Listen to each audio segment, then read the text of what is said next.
Before proceeding further, I would like to remind members that due to temporary closure of the east side emergency doors, in the event of a fire or an emergency which requires an evacuation, please use the west side emergency doors and the stairway next to the elevator banks. Those in the third and the fourth balconies, please use the stairway next to the elevator banks. Members will recall that in paragraph 14 of its resolution ES-11/2 of 24th March 2022, the Assembly decided, and I quote, to adjourn the 11th emergency special session of the General Assembly temporarily and to authorize the President of the General Assembly to resume its meetings upon request from the Member States, end of quote. In this regard, I should like to draw the attention of the delegation to the document A/ES-11/6, which contains a joint letter dated 5th April 2022 from the permanent representatives of Antigua and Barbuda, Canada, Colombia, Costa Rica, Georgia, Japan, Liberia, the Republic of Moldova, Ukraine, the United Kingdom, and the United States, and the head of delegation of the European Union to the United Nations, addressed to the President of the General Assembly, requesting the resumption of the 11th emergency special session of the General Assembly. I intend to conduct the proceedings of this meeting in accordance with the rules of the procedure of the General Assembly and the past practices of its emergency special sessions. The Assembly will now resume its consideration of Agenda Item 5, entitled Letter dated 28 February 2014 from the Permanent Representative of Ukraine to the United Nations, addressed to the President of the Security Council, document S/2014/136, to take action on the draft resolution issued as a document A/ES-11/L4. I now give the floor to the distinguished representative of Ukraine to introduce draft resolution A/ES-11/L4.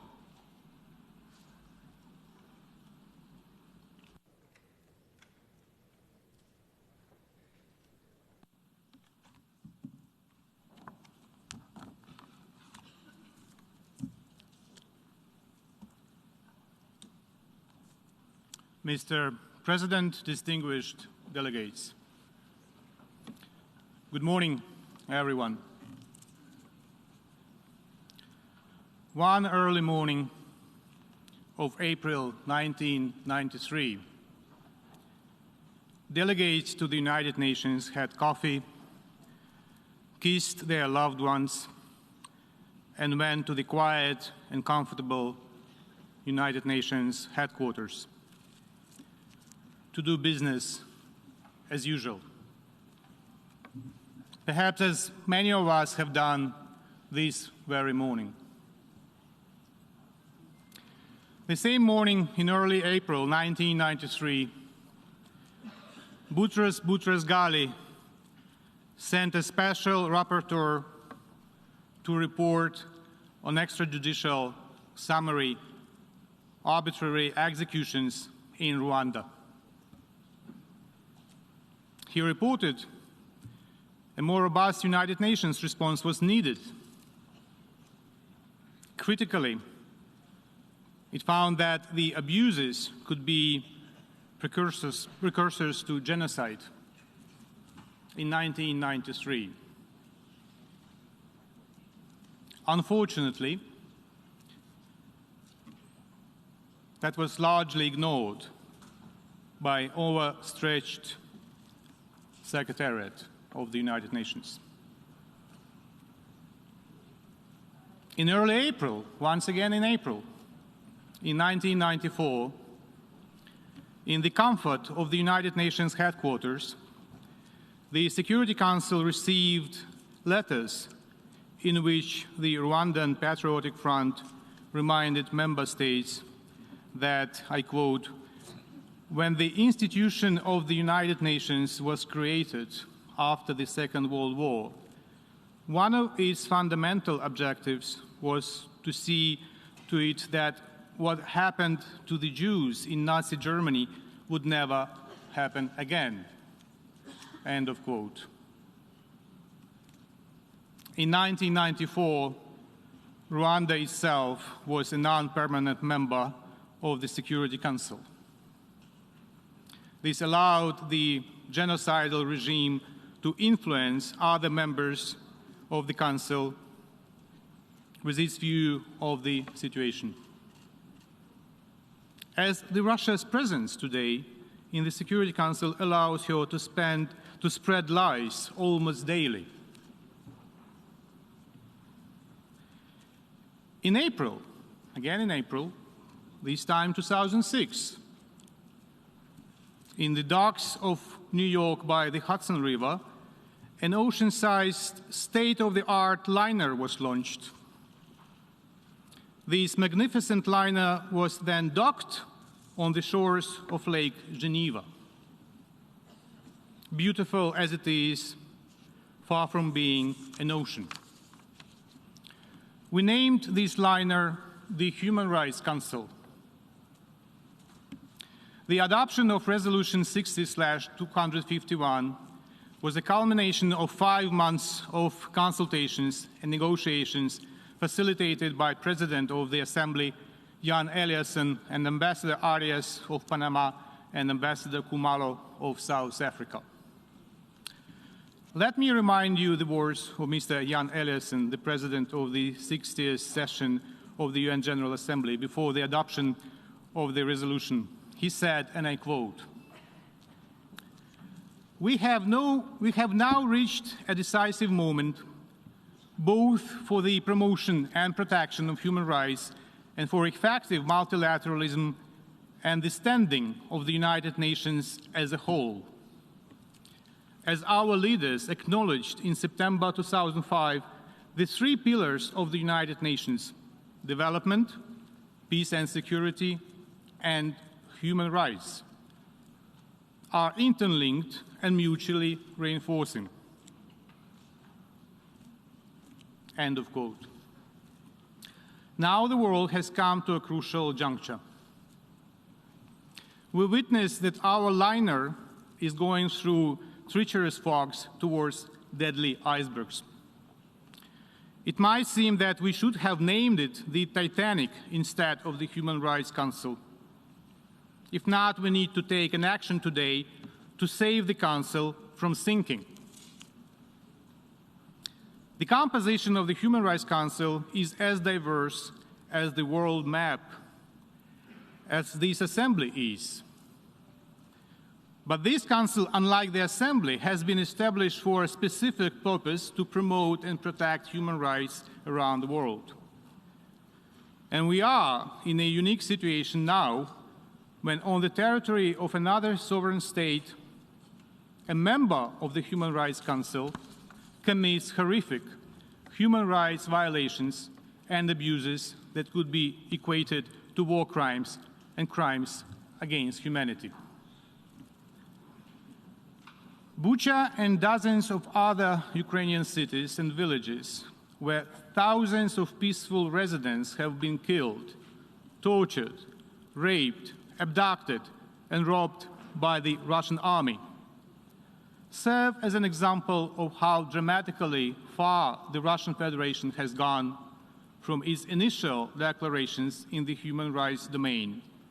That is why this case is unique, and today's response is obvious and self-explanatory. Let me offer you another quote. Our topmost priority is to ensure all human rights and freedoms in their entirety, including political and civil rights and decent socio-economic and environmental living standards. I believe that these questions are not an internal matter of states but rather their obligations under the UN Charter, the international covenants and conventions. We want to see this approach become a universal norm. End of quote. It is hard to believe that the above quotation belongs to the President of the Russian Federation. Another president, however, and other times. It was said by President Yeltsin in 1992 in his statement at the UN Security Council. We can only regret that the democratic aspirations of the peoples of Russia in the early 90s have by Putin's regime been incrementally turned to their opposite. Aggression, hatred, and Soviet-style thinking and reflections, including in the area of human rights and fundamental freedoms. And now we hear completely different statements here in the United Nations from the Russian Federation. This week alone, we hear from the Russian ambassador that there is a warfare in Ukraine and civilians are killed in war. It's being said as a matter of fact this Monday, in cold blood and as an absolute normal course of action, also known as quote-unquote special operation. Shall we agree with the describing of killings as something normal? The only healthy answer should be no, in order to contribute to the maintenance of the UN's health and the health of its human rights mechanism. All of you received the Russian diplomatic note yesterday, in which our collective effort to preserve the credibility of the Human Rights Council was considered as an approach to preserve the, I quote, domination and total control in the world, end of quote, and human rights neo-colonial policy in international affairs. We have heard many times the same perverted logic of the aggressor attempting to present itself as a victim, while in fact doing exactly what it cries against in its note, killing citizens of neighboring country, trying to dominate, if it not colonize it. In reply to that, we call on Russia, when its rights of membership in the Human Rights Council are suspended, to return to responsible behavior by implementing the decisions of this Assembly and of Human Rights Council. If Russia expulses itself from the Council, it would be its own choice, and there will be no need to blame others. Suspension of the rights of membership of the Russian Federation in the Human Rights Council is not an option, but a duty. And let me quote how this duty is formulated in the operative paragraph 8 of Resolution 60/251, and I quote, "The General Assembly may suspend the rights of membership in the Council of a member of the Council that commits gross and systematic violations of human rights," end of quote. So, ladies and gentlemen, it's not an option, it is what the resolution prescribes. We view voting to suspend a state's Human Rights Council rights as a rare and extraordinary action. However, Russia's actions are beyond the pale. Russia is not only committing human rights violations, it is shaking the underpinnings of international peace and security. A draft resolution on the matter under A/ES 11/L4 is a result of the collective effort of a cross-regional group of 24 states that represent all regions. It has been co-sponsored so far by more than 50 UN member states. I call upon all responsible member states to support the draft. Let me now once again refer to the commemoration of one of the darkest pages in recent history, the 1994 genocide against the Tutsi in Rwanda. On this day of grievances and bearing its own tragedy of thousands of Ukrainians killed by the Russian invaders, Ukraine stands together with Rwanda and calls to reaffirm our pledge to never forget and to never allow the recurrence of genocide, which was a result of the international community's indifference. To those of you who, for this or another reason, opts today to keep being a bystander,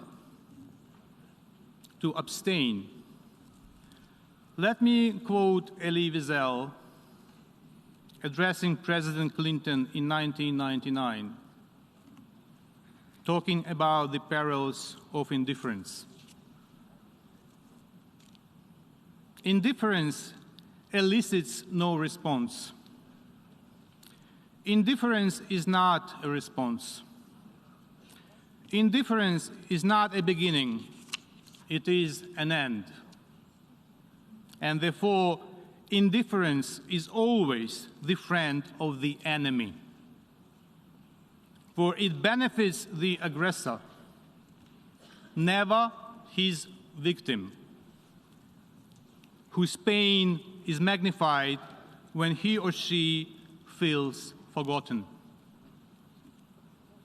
The political prisoner in his cell, the hungry children, the homeless refugees, not to respond to their plight, not to relieve their solitude by offering them a spark of hope, is to exile them from human memory. And in denying their humanity, we betray our own. End of quote. The genocide in Rwanda was largely due to the indifference of the world's community. When the UN did not respond to warnings in the UN Security Council and in General Assembly a year before the tragedy that we commemorate exactly on this day, on the 7th of April. Today, in the case of Ukraine, it's not even a year, because the tragedy is unfolding right now before our eyes. In a couple of minutes, you will have a chance to prove that you are not an indifferent bystander. All you need to do is to press the yes button and to save the Human Rights Council and many lives around the world and in Ukraine. On the other hand, pressing no means pulling a trigger and means a red dot on the screen. Red as the blood of the innocent lives lost. And this image of the red bloody dots on this screen will stay with you and all of us as long as memory does not fail us. Think about it. Thank you.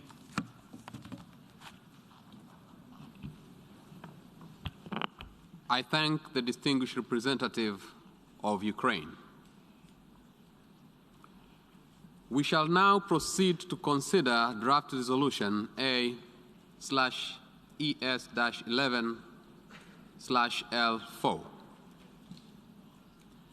Before giving the floor for explanations of vote before the vote, may I remind delegations that explanations of vote are limited to 10 minutes and should be made by delegations from their seats. I now give the floor to the representative of the Russian Federation.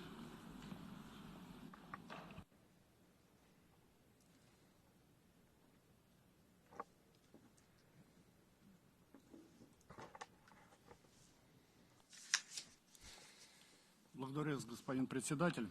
Thank you, Mr. President. Сейчас не время и не место для Today is театрального not the пафоса time or и the place for патетики в стиле представителей Украины. Поэтому я выступлю по существу. Рассматриваемый сегодня проект резолюции по факту не имеет ничего общего с положением в области прав человека. The draft resolution we're considering today has no relationship to the actual human rights situation Слова нашей ноты, on the ground. на которые сослался посол Кислицын. Quote our note, То, что мы видим сегодня, это попытка США сохранить свое доминирующее положение и тотальный контроль, продолжить линию на правозащитный колониализм международных отношений. Часть государств уже пребывает в статусе подчиненных. Те же, кто способен и желает проводить независимую внешнюю политику, пытаются вытеснить на периферию международной жизни. Сегодня мы видим, как усилиями небольшой группы стран правозащитная архитектура дала огромную трещину. И эта архитектура выстраивалась десятилетиями кропотливой работы. Напомню, официальный представитель генсекретаря ООН охарактеризовал возможное исключение России из состава СПЧ как опасный прецедент. Как показывает практика, западные подходы по решению острых правозащитных проблем в отдельных странах не увенчались успехом. Ни один конфликт не был урегулирован, а лишь усугубился. Во многом этому способствовало активное задействование излюбленного западными странами инструментария в виде диктата, санкций и военного вмешательства. Россия же на протяжении всего своего членства в комиссии и в Совете ООН по правам человека последовательно отстаивала принцип равноправного и взаимоуважительного сотрудничества государств в качестве главной основы функционирования правозащитной системы. Нашим приоритетом всегда было укрепление конструктивного диалога, вовлечение всех заинтересованных сторон в процесс коллективной выработки и принятия решений в области поощрения и защиты прав человека. Мы отвергаем лживые инсинуации в наш адрес на основе сфабрикованных материалов, постановочных кадров и тиражируемых фейков. Господин председатель, учитывая вышеизложенное, мы ставим проект резолюции на голосование и призываем всех присутствующих еще раз внимательным образом обдумать свое решение и проголосовать против попытки западных стран и их союзников разрушить существующую правозащитную архитектуру. Я благодарю вас. I thank the distinguished representative of the Russian Federation. I will now give the floor to the distinguished representative of Kazakhstan. The Chair, Kazakhstan closely follows the situation in Ukraine with particular concern and expresses its condolences to the families of those who were killed and wish speedy recovery for those injured during hostilities. We call on all the parties to speedily terminate hostilities and to search for compromises aimed at establishing peace. We also adhere to the position that there is no alternative to a peaceful solution on the problem based on the principles of international law and the UN Charter. Humanitarian situation in Ukraine is dire and needs constant attention, and Kazakhstan has already provided Ukraine with humanitarian aid, sending 3 planes with over 50 tons of medicine and essential goods. Regarding the draft resolution on the suspension of the rights of membership of the Russian Federation in the Human Rights Council, we would like to note the following. First of all, in our opinion, the adoption of this resolution will not contribute to the settlement of the conflict. At the moment, it is extremely important not to undermine the negotiation process. In the current situation, it is necessary for all of us to use diplomatic efforts at all international forums, including Human Rights Council, in order to find ways to resolve the problem as soon as possible. Secondly, according to the paragraph 8 of the resolution on the establishment of Human Rights Council, membership of the Council can be suspended in case of gross and systematic violation of human rights. To establish that case, we need to have results of a transparent, unbiased, and professional investigation.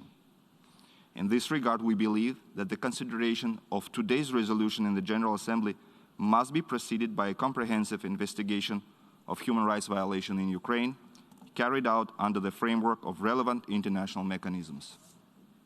We believe that only after receiving concrete conclusions and reliable information, the General Assembly may consider this issue. In the light of the above mentioned, today we will have to vote against this draft resolution. Thank you. I thank the distinguished representative of Kazakhstan. I now give the floor to the distinguished representative of the Bolivarian Republic of Venezuela. Señor Presidente, como miembro fundador de las Naciones Unidas, la República Bolivariana de Venezuela está comprometida con los propósitos y principios consagrados en la Carta de nuestra organización, así como con las normas del derecho internacional. Consideramos que la promoción y protección de los derechos humanos debe ser abordada de manera justa y constructiva, sobre la base del diálogo y la cooperación, de acuerdo con los principios de imparcialidad, objetividad, transparencia, no selectividad, no politización y no confrontación. Los derechos humanos no deben ser instrumentalizados para atacar a Estados soberanos, pues tal abordaje socava la esencia misma del sistema universal de derechos humanos, el cual está asociado a garantizar la universalidad, goce y disfrute de estos derechos y libertades fundamentales para todas y todos, sin distinción ni discriminación. Señor Presidente, hace un mes en esta Asamblea insistimos en la necesidad de que las Naciones Unidas puedan desempeñar un papel central en la facilitación de soluciones pacíficas a los conflictos a través del diálogo y la negociación política. Hoy lamentamos que se haya escogido el camino del escalamiento de las tensiones y se haya profundizado las divisiones entre los miembros de las Naciones Unidas. Ese es el camino equivocado. Alertamos al mundo sobre el peligro real y claro de que la actual situación en la región de Europa del Este se prolongue en el tiempo, generando consecuencias que tardarán generaciones para ser superadas. Alertamos sobre los efectos expansivos alrededor del mundo, especialmente en las condiciones de vida de los sectores más vulnerables en cada país, donde cientos de millones de personas sufren hoy las consecuencias del aumento en los costos de alimentos, de la electricidad y del transporte, así como de la escasez de bienes esenciales provocada por la interrupción de las cadenas internacionales de abastecimiento. Alertamos también sobre el inicio de una nueva carrera armamentista que amenaza con desviar hacia la guerra recursos que deben ser utilizados para el desarrollo y la lucha contra la pobreza. El panorama es terrible, pero el mundo se enfrenta a un peligro aún mayor. Vemos con alarma fuerzas que alientan un choque de bloques con la falsa ilusión de una victoria unipolar definitiva. Un choque que provocará un conflicto mundial entre potencias nucleares que destruirá la humanidad tal y como la conocemos hoy. Es nuestra obligación reducir las tensiones y fortalecer todas las opciones que permitan la regulación de conflictos y su solución pacífica. Señor Presidente, lamentablemente, el proyecto de resolución presentado hoy es un ejemplo de politización de los derechos humanos para avanzar agendas nacionales e intereses geopolíticos. El proyecto trata de expulsar del sistema de derechos humanos a la Federación de Rusia, un país que es parte imprescindible, queramos o no, parte imprescindible en la solución de la crisis de la región de Europa del Este. Sin la Federación Rusa no hay acuerdo de paz posible en Europa. La paz sin Rusia es un espejismo ideológico, una alucinación de los que creen que ha llegado el momento de lograr la victoria definitiva de una potencia unipolar. Esa es una ideología contraria a la paz internacional. Si esta resolución es aprobada, afectará las actuales negociaciones que se llevan a cabo entre las partes y los empujará deliberadamente a una fase más aguda del conflicto, una fase más larga y difícil de resolver. Señor Presidente, otro resultado inmediato de la aprobación de la resolución será la fractura histórica del mejor instrumento creado para defender los derechos humanos en el mundo, como es el Consejo de Derechos Humanos. Una vez perdidos los equilibrios existentes, se afectará su credibilidad, su función y su mandato. Estaremos creando una crisis sistémica de confianza que terminaría por afectar a las Naciones Unidas como organización universal capaz de gestionar crisis regionales y mundiales y de trabajar como un verdadero instrumento para la paz. Señor Presidente, por todo lo anterior, la República de Venezuela rechaza categóricamente los intentos por suspender a la Federación de Rusia como miembro electo del Consejo de Derechos Humanos y hace un llamado a los miembros responsables de la comunidad internacional a votar en contra de la resolución. Muchas gracias. I thank the distinguished representative of Bolivarian Republic of Venezuela. I now give the floor to the distinguished representative of Democratic People's Republic of Korea. President, my delegation expressed deep concern to current development of political situation in Ukraine. Also, we are very concerned that some countries continue to push confrontation and distrust among member states instead of giving priority to ease tension and seek political and peaceful solution to resolve current crisis in Ukraine. We reject any politically motivated initiative, lack of objectivity, impartiality, and transparency. The alleged accusation of the cruel atrocity against the civil population in Ukraine, including a relevant report and images of the civilian deaths in Bucha, have not surely verified and proved based on the real fact and objective evidence. Prior to considering the draft resolution before us, the independent investigation must be made, and for this, sufficient time and efforts are required. However, some member states are acting and moving very recklessly for their political goals by submitting such draft resolution. Such political and unilateral action do not help to solve the problem at all. We take note of the efforts of the Russian Federation to address the humanitarian situation in and around Ukraine. Draft resolution is nothing but another example of the product of the political confrontation aiming at tarnishing one member state at the UN stage. For this reason, my delegation against draft resolutions contain document A/ES-11/L4. I thank you, President. I thank the distinguished representative of Democratic People's Republic of Korea. I now give the floor to the distinguished representative of the Islamic Republic of Iran.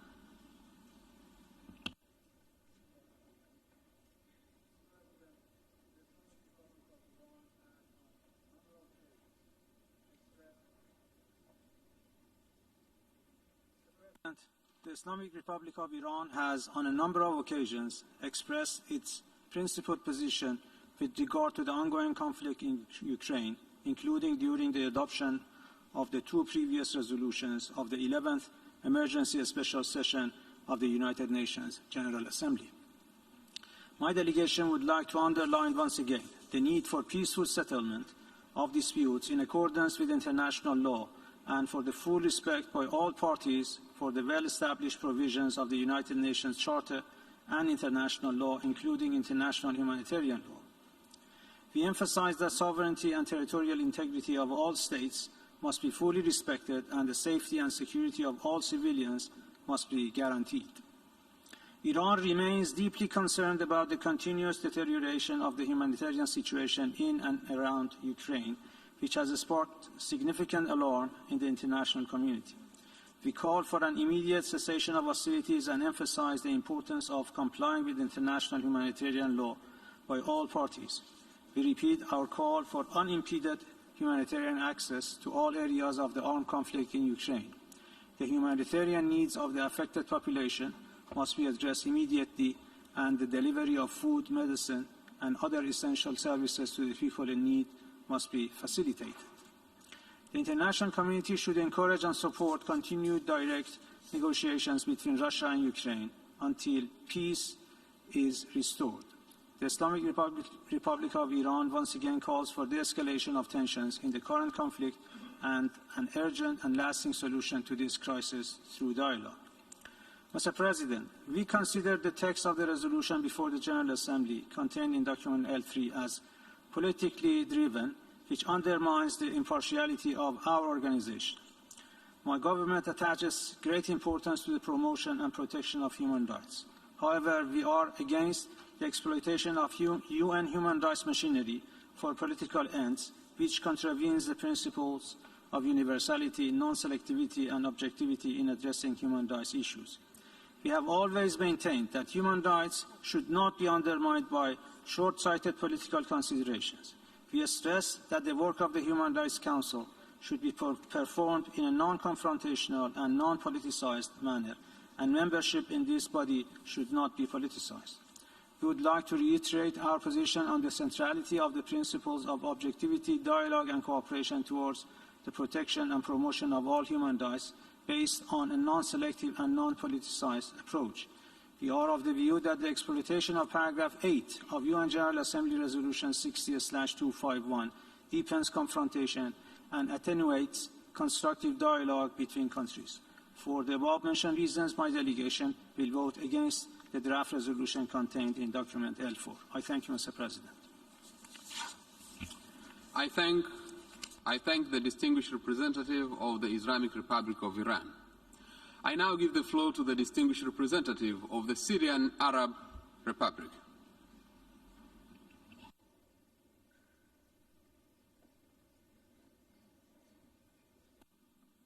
شكرا سيد الرئيس. سيد الرئيس مجددا يشهد هذا المنبر الدولي الهام استغلالا لمسائل حقوق الإنسان لخدمة المصالح السياسية الضيقة لبعض الدول وخلق حالة من الاستقطاب والتسييس باستهداف الاتحاد الروسي بذريعة التعامل مع الأوضاع الإنسانية في أوكرانيا. وفدي يؤكد الحرص على ضمان احترام حقوق الإنسان وأهمية تقديم المساعدة الإنسانية الضرورية لجميع مناطق الأزمات، لكنه في الوقت نفسه يرفض أي تسييس للمسائل الإنسانية ويشدد على أهمية اعتماد مبادئ الحياد والموضوعية وعدم التمييز في قضايا حقوق الإنسان.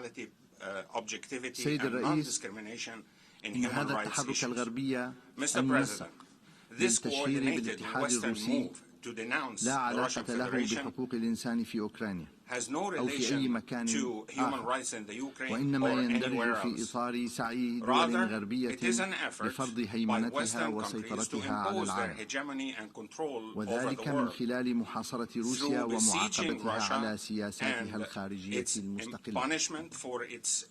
فعندما دمرت الولايات المتحدة الأمريكية وحلفائها مدينة الرقة السورية وقتلت الآلاف من الأبرياء فيها، لم نرى هذا الحشد السياسي والإعلامي الدولي لفضح منتهكي حقوق الإنسان.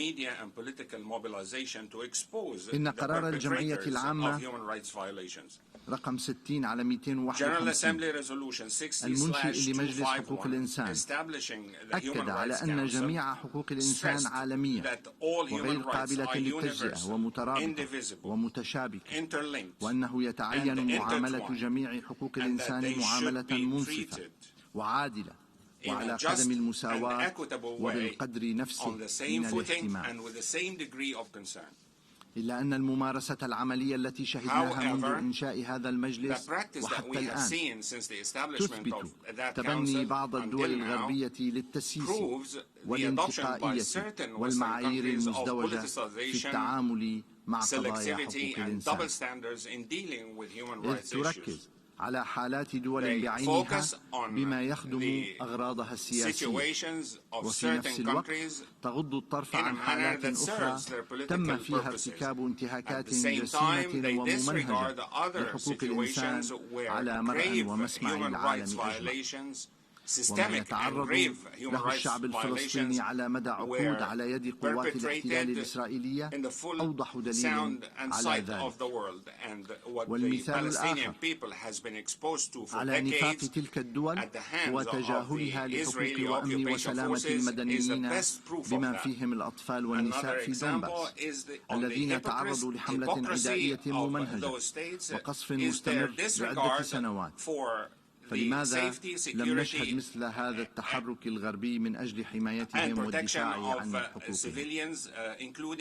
إن تذرع الساعين وراء هذا التحرك بنص الفقرة الثامنة من قرار إنشاء مجلس حقوق الإنسان يثير قلقا جديا حول ماهية القرائن التي تم الاستناد عليها في الحديث عن ارتكاب انتهاكات جسيمة ومنهجية لحقوق الإنسان،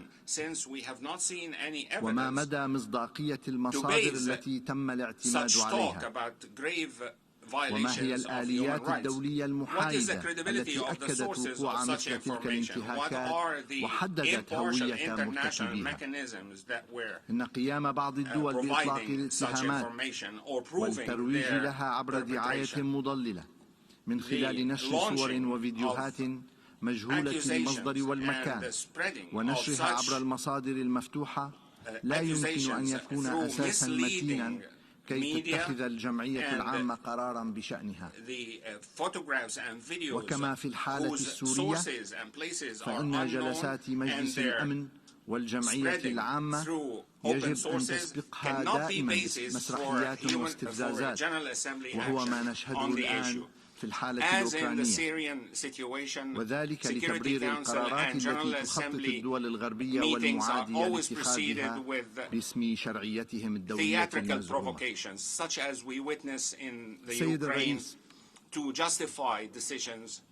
إن مشروع القرار المعروض أمامنا اليوم ينطوي على حالة خطيرة من العدائية ومثال واضح على انتهاج سياسة الإقصاء التي لطالما حذرت منها بلادي. فتعليق عضوية الاتحاد الروسي في مجلس حقوق الإنسان سيكون له تأثير سلبي على حالة التوازن فيه وعلى عالميته وفاعلية دوره، إذ أن هذا التعليق سيعزز هيمنة مجموعة من الدول الغربية على هذا الجهاز الهام وفرض رؤيتها ومعاييرها في مجال حقوق الإنسان واستخدامها كأداة للضغط السياسي واستهداف دول بعينها.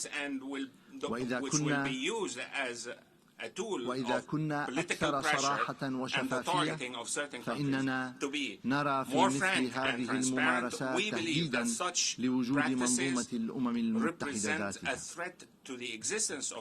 بناء عليه وانطلاقا من موقفه الثابت والراسخ في رفض جميع محاولات تسييس حقوق الإنسان والتلاعب بها، سيصوت وفدي ضد مشروع القرار قيد النظر ويحث الوفود الأخرى على التنبه لمخاطر الانجرار وراء مساعي الصدام والعزل والاستعداء، ويدعو إلى رفض سياسة المعايير المزدوجة والنأي بمواضيع حقوق الإنسان عن أي اعتبارات سياسية. وإذا أرادت دولنا استمرار وبقاء الأمم المتحدة فعلينا جميعا أن نقول لا لمثل هذه القرارات. شكرا السيد الرئيس. I thank the distinguished representative of the Syrian Arab Republic. I now give the floor to the distinguished representative of Cuba. Señor Presidente, Cuba ha abogado y trabajado siempre por un Consejo de Derechos Humanos capaz de enfrentar los complejos retos que tiene la comunidad internacional en esta materia, de los que ningún país está exento. Defendemos la objetividad, imparcialidad y transparencia en las labores de ese órgano y que sus procedimientos y mecanismos trabajen sobre la base de información veraz y contrastada. El uso de la cláusula de suspensión de la membresía del Consejo en modo alguno favorecerá la búsqueda de una solución pacífica, negociada y duradera al conflicto en Ucrania, y mucho menos ayudará a fomentar el clima de cooperación, diálogo y entendimiento que debe primar al abordarse la cuestión de los derechos humanos. Es irrespetuoso, además, que a tan solo unos días de concluir un periodo ordinario de sesiones del Consejo de Derechos Humanos, ni siquiera se le haya dado la oportunidad a ese órgano de pronunciarse al respecto. Señor Presidente, desde que se inició el proceso de negociaciones sobre la construcción del nuevo Consejo que sucedería a la Comisión de Derechos Humanos, Cuba se opuso a la cláusula de suspensión de la membresía debido al serio riesgo de que la misma fuese utilizada por determinados países que privilegian el doble rasero, la selectividad y la politización de los temas de derechos humanos. Esa cláusula puede ser activada con el apoyo de apenas 2/3 de los presentes y votantes. Por tanto, las abstenciones no cuentan y ni siquiera se establece un mínimo requerido de votos para que se apruebe la suspensión. Para ser electo miembro del Consejo de Derechos Humanos, un país necesita obtener como mínimo en votación secreta el apoyo de la mayoría de los miembros de la ONU, es decir, al menos 97 votos. De tal manera, los derechos de un miembro del Consejo pueden ser suspendidos por la voluntad de un número de estados menor de los que decidieron elegirlo y otorgarle esos derechos. La Federación de Rusia, que fue electa como miembro del Consejo de Derechos Humanos en el año 2020 con 158 votos, hoy pudiera ser suspendida con una cantidad inferior. Ese mecanismo de suspensión, que no tiene paralelo en ningún otro órgano de las Naciones Unidas, puede ser fácilmente utilizado de manera selectiva. Hoy es Rusia, pero mañana puede ser cualquiera de nuestros países, particularmente naciones del sur, que no se pliegan a los intereses de dominación y que defienden con firmeza su independencia. No fue casualidad que los más entusiastas promotores de la cláusula de suspensión de la membresía, cuando se negociaba la construcción del nuevo Consejo de Derechos Humanos, fueron naciones desarrolladas con demostrada tendencia a acusar a países del sur que no se ajustan a sus supuestos modelos de democracia, mientras permanecen en silencio cómplice ante flagrantes violaciones de derechos humanos en países occidentales. Por supuesto, no todos en esta sala comparten nuestras preocupaciones sobre el mecanismo de suspensión, pues saben que las víctimas de su uso selectivo siempre serán otros. ¿Podría esta Asamblea aprobar algún día una resolución suspendiendo la membresía de Estados Unidos en el Consejo de Derechos Humanos? Por poner solo un ejemplo, todos sabemos que eso no ha sucedido ni sucederá. A pesar de sus violaciones flagrantes y masivas de los derechos humanos como consecuencia de invasiones y guerras de rapiña contra estados soberanos en función de sus intereses geopolíticos, han ocasionado la muerte de cientos de miles de civiles que denominan daños colaterales, millones de desplazados y vasta destrucción en toda la geografía de nuestro planeta. Pero esta Asamblea jamás ha suspendido ninguno de sus derechos. También sabemos todos que no se aplicará la cláusula de suspensión contra el Estado que ha impuesto contra Cuba por más de 60 años un criminal bloqueo económico, comercial y financiero que constituye sin dudas la más prolongada, flagrante, masiva y sistemática violación de los derechos humanos de todo un pueblo y un verdadero acto de genocidio contra todo un país. Resulta cuando menos irónico observar que el país que se opuso al establecimiento del Consejo de Derechos Humanos y solicitó en esta misma sala el voto en contra de la resolución que lo creó es el mismo que ha activado a su conveniencia ahora, como lo hizo en 2011, una de las cláusulas más controversiales de ese foro. Señor presidente, Cuba será consecuente con las reservas que realizó respecto al mecanismo de suspensión de la membresía al adoptarse en el año 2006 la resolución 60/251 que estableció el Consejo de Derechos Humanos y la 65/265 de 2011 sobre la suspensión de derechos de Libia. La aprobación del proyecto de resolución que hoy consideramos sentará un peligroso precedente adicional, en particular para el sur. No les basta con imponer resoluciones contra países y mandatos selectivos.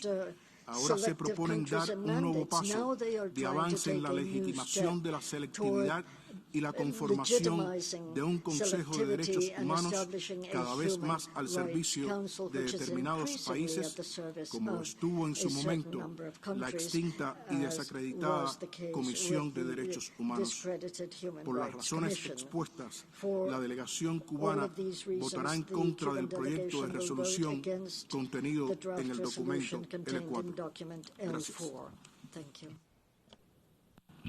I thank the distinguished representative of Cuba. I now give the floor to the distinguished representative of Senegal. Monsieur le Président, à l'instar de la communauté internationale, le Sénégal reste profondément préoccupé par le lourd bilan de la guerre en Ukraine qui a déjà occasionné de nombreux morts ainsi que des millions de réfugiés et de déplacés. Thousands of deaths, à ce sombre tableau s'ajoutent des allégations de graves picture, violations des droits de l'homme. Can be added allegations of En severe tout temps et en violations of tout human lieu, rights. la guerre est une faillite pour Everywhere l'humanité. and throughout history, Le Sénégal est war pour is a la paix failure en of Ukraine, humanity. au Senegal nom is d'une in humanité favor sans of frontières. peace in Ukraine. Le Sénégal est également pour la paix en Senegal Ukraine parce que nos is pays also sont in des favor of victimes Ukraine, collatérales of peace de in cette Ukraine, crise de because our portée countries are mondiale collateral en raison victims de of ces this graves global crisis conséquences, due to de its ces severe conséquences particulièrement consequences, graves sur nos économies et nos populations. particularly serious for our economies and our people. Le Sénégal est pour la désescalade, Senegal is pour for l'arrêt immédiat des de-escalation hostilités and en for the Ukraine immediate et stoppage la of poursuite des hostilities in négociations Ukraine and en for vue de parvenir à une solution negotiations in order pacifique to et reach a durable de la peaceful and crise. lasting solution to the crisis. C'est le sens du communiqué publié le 24 This février is the essence of 2022 the communique par son published on the Excellence Monsieur le 24th of Président February Macky Sall 2022 by His en sa Excellency qualité de President président Macky en Sall in exercice his de l'Union capacity africaine, as the de concert avec le président de la current Commission de President of l'UNGA, the African Union.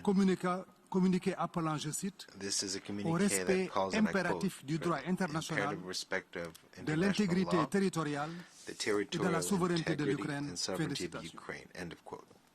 C'est aussi le sens du soutien du Sénégal à la résolution Also ES the purpose of Senegal's support for 11/2 de resolution la session spéciale 11/2 de of the l'Assemblée special générale du session 24 of mars the General Assembly 2022 of the 24th sur les of March of conséquences this year humanitaires de on la the guerre en Ukraine. humanitarian consequences C'est of the war également in le Ukraine. sens de It's notre vote also en faveur de la résolution what's behind our vote in favor of A/HRC/49/1 du Resolution Conseil des droits de l'homme 49/1 of the du 4 Human mars Rights Council 2022 of the 4th of sur la March of this situation des year droits de l'homme en on the Ukraine human rights et situation portant in notamment Ukraine, mise en and in place particular d'une commission d'enquête establishing internationale a international sur commission les of allégations de inquiry violations on des the droits de l'homme allegation of violations dans of le human pays rights consécutivement à la in guerre. the country as a result of the war. Nous estimons que c'est We la believe publication that des conclusions de is the cette commission publication of the qui nous donnera conclusions une of vue this complète de commission la that will give us nature a et full de l'ampleur des overview violations of alléguées. the nature and the Cette vue scope of complète the violations. nous This donnera par conséquent overview will la therefore mesure exacte des give us sanctions the à envisager. exact type of Or, sanctions la that should présente be envisaged. résolution Now, this resolution décide de mesures de sanctions sans que la commission d'enquête que nous avons mise en place n'ait rendu ses conclusions, before the inquiry commission that we've established delivers its outcome. So it anticipates on the work of this commission. Bearing in mind all these considerations, the Senegal will abstain on voting for this text to be consistent with the resolution of the Human Rights Council of the 4th of March, setting up an international commission of inquiry on the human rights violations in Ukraine. Thank you. I thank the distinguished representative of Senegal. I now give the floor to the distinguished representative of South Africa. Mr. President, South Africa is deeply concerned about the continuing conflict in Ukraine, the loss of lives, and the deteriorating humanitarian situation. We reiterate our view that as a matter of urgency, there must be a cessation of hostilities, which would be the first step in a comprehensive response to the humanitarian crisis. South Africa stresses once again that dialogue, mediation, and diplomacy is the only path to end the current conflict. Wars end when dialogues begin, and wars endure when there is no dialogue. In this regard, we welcome the efforts by Ukraine and Russia to hold talks without preconditions. South Africa expresses the hope that both parties will use diplomacy to de-escalate the situation in Ukraine, leading to a durable political and security situation. We maintain that all parties have much to gain from a negotiated outcome and much to lose from unnecessary and violent conflict. The General Assembly must therefore encourage mediation and dialogue and adopt constructive outcomes leading to that. Mr. President, South Africa is deeply concerned at the reports of civilian casualties in Ukraine.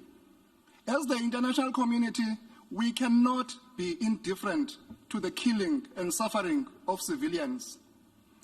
The humanitarian crisis that has resulted from the ongoing military operations must be addressed, and there must be an urgent opening of humanitarian corridors and the provision of aid to the civilian population, which, as usual, bears the brunt of the suffering when violent confrontation breaks out. All parties to the conflict must comply with international human rights and humanitarian law, including the Geneva Conventions, and must respect the sovereignty and territorial integrity of all member states in keeping with the UN Charter.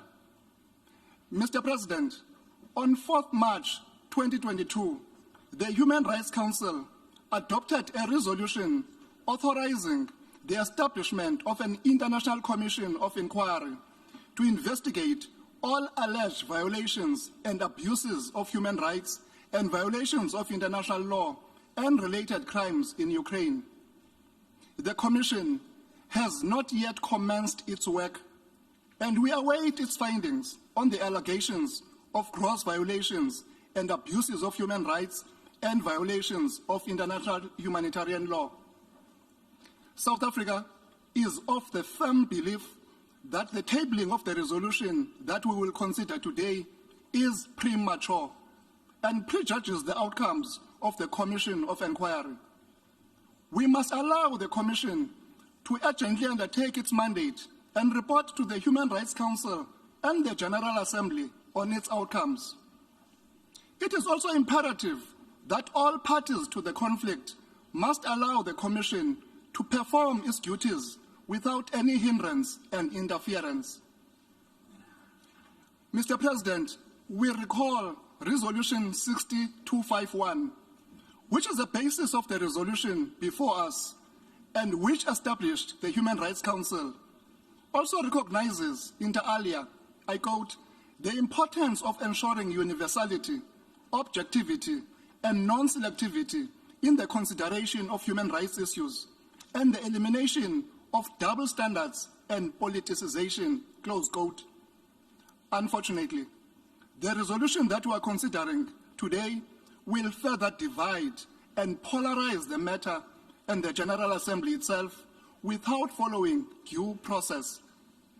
South Africa maintains that in considering the suspension of a member of the Human Rights Council, we must be consistent and not selective, as this would undermine the credibility of the General Assembly and the Human Rights Council.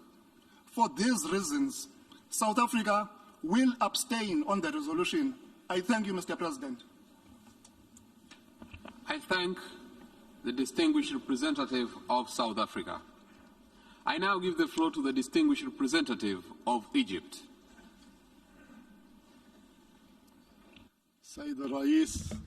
Mr. President, Egypt does not view the draft resolution before us as a resolution related to the situation in the Ukraine, the principle of non-use of force in relations amongst nations. We rather are concerned of the functions and mandates of United Nations bodies. Our principal position rejects the current tendency since it undermines the purposes for which the organization, its bodies and agencies were established, as well as its credibility and multilateral work. Egypt considers that what we are doing today in considering the draft resolution represents a serious crossroads for the United Nations in its entire existence. The organization's respect for its charter, its rules of procedure, and its methods of work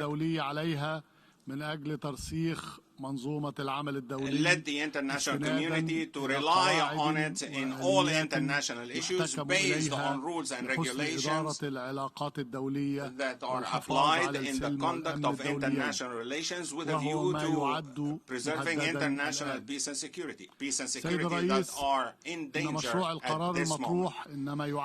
The current draft resolution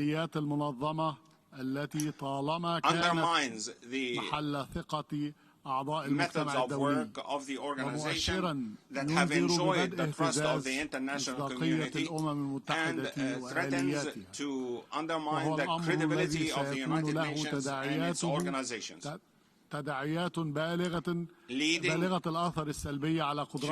further negative repercussions on the organization's ability to fulfill its role in accordance with its charter and as it has done for 75 years. Egypt does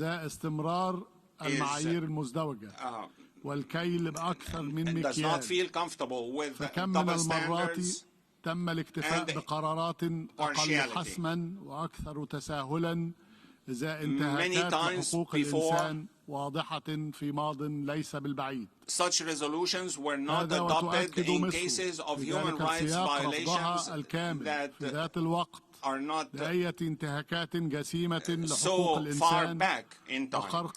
We are concerned with the violations of human rights and the obligations of all states in this regard, and we believe that such serious violations should be dealt with decisively in accordance with the United Nations rules and procedures in an adequate manner. Based on all of this, Egypt does not believe that the draft resolution is being proposed at the right moment, and we warn of it. Thank you. I thank the distinguished representative of Egypt. I now give the floor to the distinguished representative of Brazil.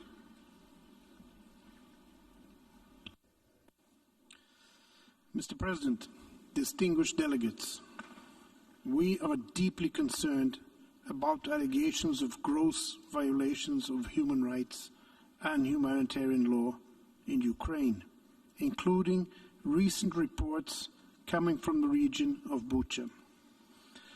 The images of extreme violence against civilians and the high number of deaths, many of them with signs of torture and ill treatment, are profoundly disturbing. Our deep sympathy goes to all victims and their families. The Human Rights Council created last month a commission of inquiry with a mandate to establish the facts and circumstances that may amount to violations and abuses of human rights and of humanitarian law in Ukraine. We call on all parties to cooperate with the Commission so that it can fulfill its mandate and provide us with an unbiased and precise information on the situation on the ground. Brazil has decided to abstain in today's vote, as it believes the Commission of Inquiry should be allowed to complete its independent investigation so that responsibilities can be ascertained. Only then would this General Assembly be in a position to better assess and take a responsible and informed decision on the status of Russia in the Council. We must at all costs avoid repeating the mistakes of the old Commission on Human Rights, particularly concerning politicization, double standards, and selectivity, which had been the main flaw of the previous human rights system and the object of well-founded criticism of its work. The Human Rights Council should be guided by the imperative of inclusive dialogue as the main instrument for cooperation, sustainable solutions, and peace. Mr. President, Brazil is fully committed to finding ways to an immediate cessation of hostilities and to promoting a real dialogue conducive to a peaceful and sustainable solution.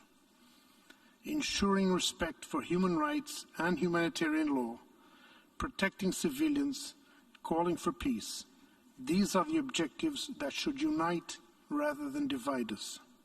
There is no alternative to a negotiated solution and to a constructive and balanced approach aimed at preserving spaces of dialogue. I thank you, Mr. President. I thank the distinguished representative of Brazil.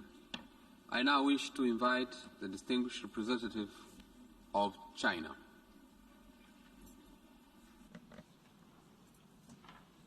Thank you, Mr. President. Mr. President, 在乌克兰问题上，中方始终主张，包括乌克兰在内的各国主权和领土完整都应得到尊重，联合国宪章宗旨和原则都应得到遵守，各国合理安全关切都应得到重视，一切有利于和平解决危机的努力都应得到支持。推动早日停火止战是国际社会的迫切期待，也是中方的努力方向。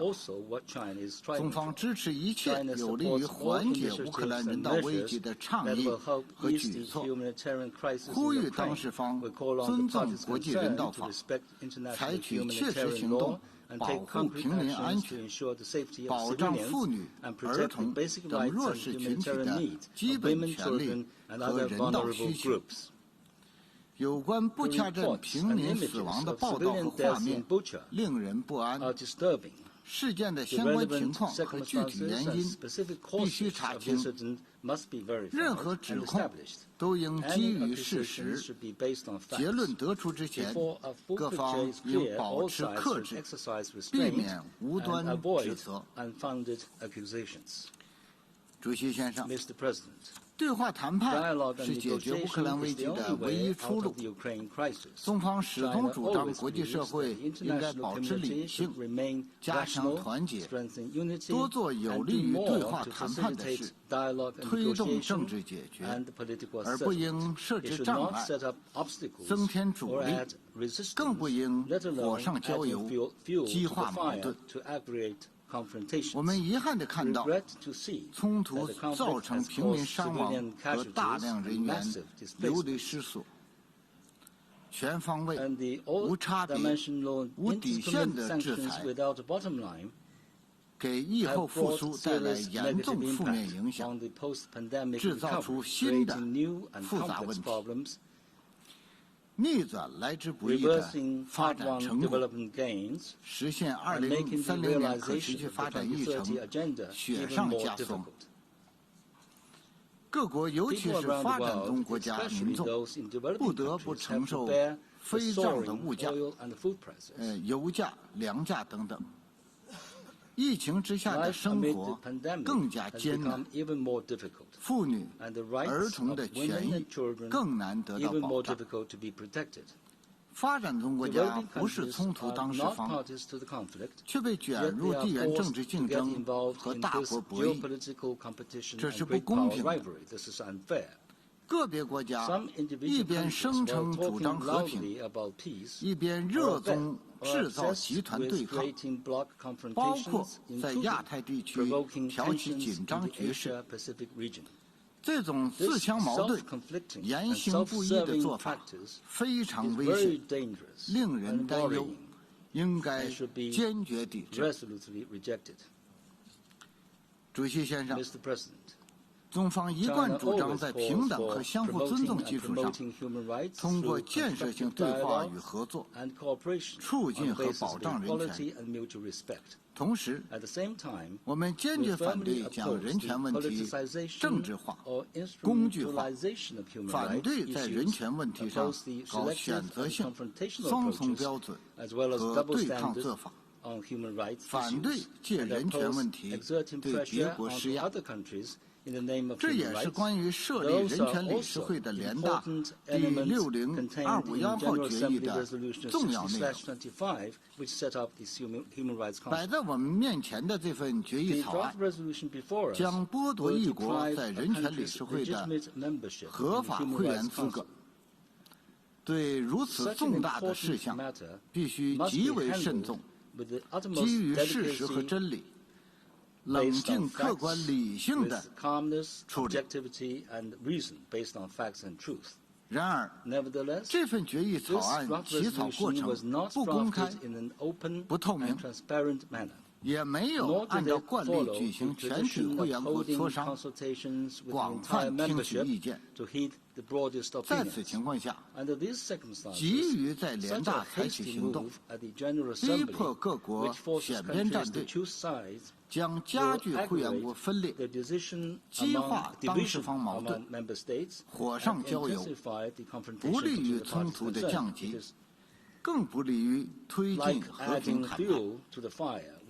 用这样的方式处理人权理事会成员资格问题，将创造新的危险先例，进一步加剧人权领域的对抗，对联合国治理体系产生更大冲击，造成严重后果。基于上述，中方将对决议草案投反对票。中方呼吁各方相向而行，共同努力，为和平创造机会，为谈判开辟前景。中方将继续本着客观公正的立场，为此发挥负责任、建设性的作用。谢谢你，主席先生。I thank the distinguished representative of China. I now give the floor to the distinguished representative of Mexico.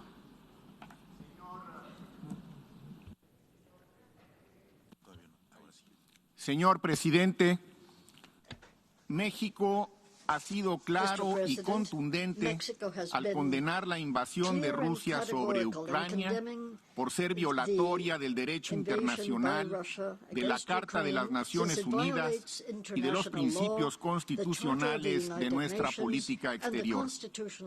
También hemos condenado los ataques contra la población civil y su infraestructura. Hemos impulsado todo aquello que facilite el acceso a la asistencia humanitaria y nos hemos sumado a las voces que exigen el cese inmediato de las hostilidades.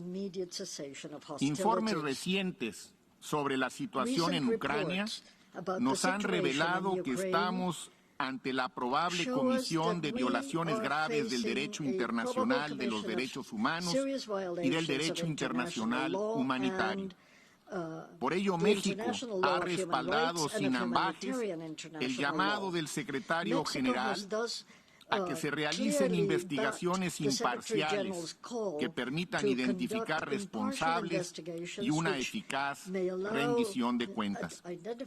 Mi país también apoyó la adopción de la Resolución 49/1 del Consejo de Derechos Humanos para que se formara una comisión de investigación independiente con el objetivo de indagar todos los presuntos abusos y violaciones de los derechos humanos y todo aquello que pudiese vulnerar el derecho internacional humanitario derivado de la agresión de Rusia en Ucrania. Asimismo, México sigue con atención el proceso de investigación de la Corte Penal Internacional por presuntos crímenes internacionales cometidos en Ucrania y apoya decididamente los trabajos que realiza el fiscal de la Corte para tratar de esclarecer los hechos. Estamos atentos al desarrollo del caso presentado ante la Corte Internacional de Justicia y reiteramos su llamado a cumplir con la reciente orden de medidas provisionales para un cese inmediato de las hostilidades. Se trata, pues, de procesos judiciales y casi judiciales que están en curso, pero que todavía no han calificado jurídicamente las situaciones que tienen bajo examen. Debemos ser consistentes, apoyarlos hasta sus últimas consecuencias y examinar con rigor sus conclusiones. La permanencia o no de Rusia en el Consejo de Derechos Humanos no constituye un factor que la exima o que le imponga obligaciones bajo el derecho internacional. El punto central debe ser llevar ante la justicia a quienes resulten responsables, no suspender a un Estado de su pertenencia a un órgano subsidiario de esta Asamblea, ante el cual todos los Estados miembros, sin excepción, debemos rendir cuentas bajo las mismas reglas y conforme a los mismos criterios. México está a favor de que la rendición de cuentas se practique regularmente en todo el sistema de las Naciones Unidas. Necesitamos más transparencia, sí, pero para ello necesitamos también más cooperación, más diálogo y mejores prácticas. Las estructuras multilaterales se fortalecen mediante la inclusión, no a través de la exclusión. Excluir, suspender, no es la solución. El multilateralismo habrá de fortalecerse en la medida en la que sea capaz de mantener su vocación incluyente. Las resoluciones previas de esta Asamblea que hemos suscrito con plena convicción condenan la invasión rusa, llaman a un cese inequívoco de las hostilidades, urgen el acceso irrestricto de la asistencia humanitaria y abogan por una solución diplomática del conflicto. México ha fijado su posición de manera explícita en torno a la agresión militar de Rusia sobre Ucrania a través de sus intervenciones en el Consejo de Seguridad y en esta Asamblea General, así como en los votos registrados en ambos órganos desde el inicio del conflicto. Por lo anteriormente expuesto, México se abstendrá de apoyar el proyecto de resolución que suspende a Rusia de sus derechos como integrantes del Consejo de Derechos Humanos. México tiene la convicción de que aún en medio de la guerra deben mantenerse todos los canales de diálogo con las autoridades de la Federación de Rusia, no solo para que cooperen con el conjunto de mecanismos que integran el Sistema Universal de Protección de los Derechos Humanos, sino para insistir en la urgente necesidad de encontrar en el diálogo la solución diplomática que restaure la paz en Ucrania. Muchas gracias, presidente. I thank the distinguished representative of Mexico. I now give the floor to the distinguished representative of Chile. Gracias, señor presidente. Permítame iniciar mi intervención rendiendo homenaje a las víctimas de la brutal guerra que está teniendo lugar en Ucrania, ocasionada por una invasión que ha violado normas del derecho internacional humanitario y la Carta de Naciones Unidas. Las dramáticas imágenes de Bucha que llegaron a nuestros hogares el pasado fin de semana nos han conmovido. Chile reitera una vez más su condena a la invasión a Ucrania. La decisión que hoy se adoptará es una a la que mi país nunca hubiera querido llegar. Un país firme partidario del multilateralismo sostiene que las diferencias entre Estados deben resolverse dentro de los órganos competentes de acuerdo a las normas vigentes. El sistema multilateral es la casa de todos. Sin embargo, el ser miembro del Consejo de Derechos Humanos reviste una exigencia particular en cuanto a un compromiso y conducta coherentes de promoción y respeto a los derechos humanos en todo momento y en todo lugar. Así lo que hicieron los Estados miembros de esta Asamblea General al aprobar la resolución 60/251 en su párrafo 9, que dispone que los miembros elegidos al Consejo deberán aplicar las normas más estrictas en la promoción y protección de los derechos humanos. Esa misma resolución, en el párrafo 8, encarga a esta Asamblea la responsabilidad de suspender a un Estado miembro del Consejo cuando éste no cumpla con dichas normas estrictas en la promoción y protección de los derechos humanos. Nuestra responsabilidad con los derechos humanos, no con un determinado país, no con Rusia, no con Ucrania, es con los derechos humanos. En el caso de hoy, la suspensión de la membresía de la Federación Rusa del Consejo de Derechos Humanos revestirá la agravante de que se trata de un Estado responsable de violarlos en el territorio soberano de un tercer Estado, en este caso Ucrania, fruto de un acto de agresión y ocupación inaceptable desde cualquier ángulo del derecho internacional. Es por ello que nuestra delegación votará a favor del proyecto de resolución A/ES 11/L.4, que suspende la membresía de Rusia del Consejo de Derechos Humanos. Chile reitera nuevamente su llamado a todas las partes para que continúen las conversaciones e insta de nuevo a la resolución pacífica inmediata del conflicto entre la Federación Rusa y Ucrania mediante el diálogo político, las negociaciones, la mediación y otros medios pacíficos de conformidad con el derecho internacional. Muchas gracias, señor presidente. I thank the distinguished representative of Chile. I now give the floor to the distinguished representative of Belarus. Господин председатель, Беларусь выступает категорически против представленного проекта резолюции. Выдвижение проекта мотивировано исключительно политическими интересами, имеющими цель демонизации Российской Федерации и попытку ее изоляции в международных организациях. Такие идеи ведут к разбалансировке всей системы международного сотрудничества, которая основана на Уставе Организации Объединенных Наций, и к долгосрочным негативным последствиям вплоть до развала самой организации, самой ООН. По сути, сегодняшнее предложение об исключении России есть прямой вклад в уничтожение и самого Совета по правам человека, и в закрепление развала системы соблюдения прав человека под эгидой ООН, который уже выражается, особенно в последние несколько недель, настроений расизма, ксенофобии, других проявлений дискриминации по языковой, культурной, религиозной и иной принадлежности в западных странах. Необходимо заниматься не решением сиюминутных задач под влиянием эмоций, а думать, среди прочего, о перспективах урегулирования конфликтных ситуаций и постконфликтного мироустройства.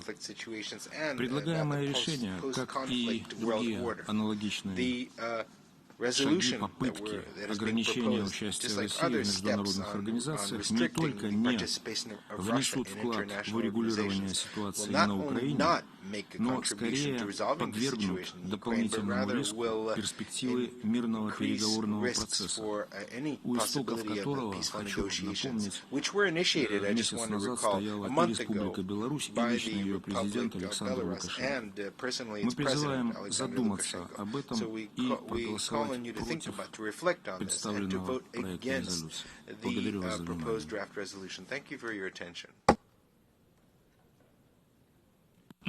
I thank the distinguished representative of Belarus. We have heard the last speaker in explanation of vote before the vote.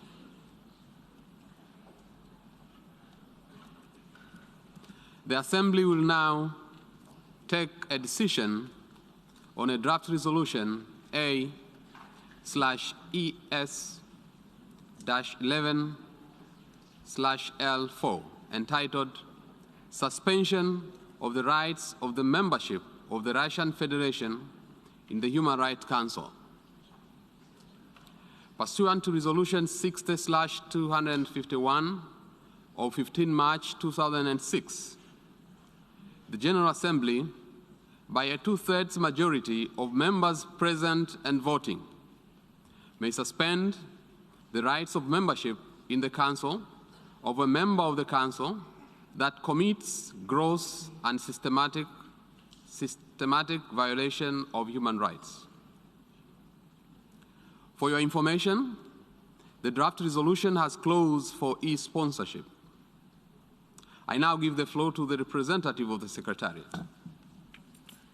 Thank you, Mr. President. I should like to announce that since the submission of the draft resolution, and in addition to the delegations listed on the L document, the following countries have also become co-sponsors of A/ES-11/L4: Costa Rica, Guatemala, Myanmar, and San Marino.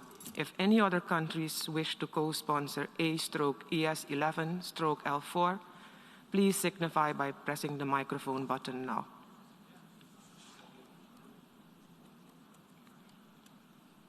I see none. I thank you. Sorry, Tonga.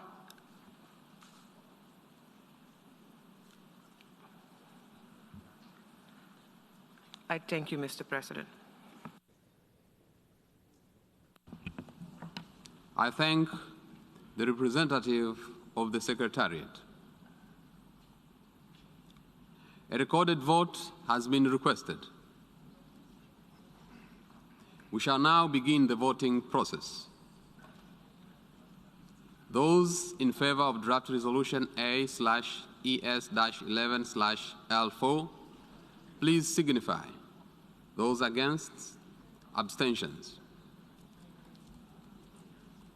The General Assembly is now voting on draft resolution A/ES-11/L4, entitled Suspension of the Rights of Membership of the Russian Federation in the Human Rights Council. Will all delegations confirm that their votes are accurately reflected on the screen?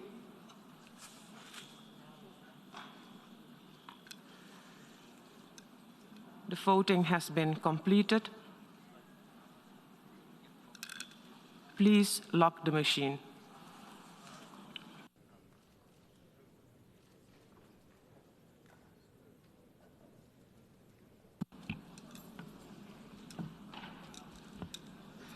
The result of the vote is as follows.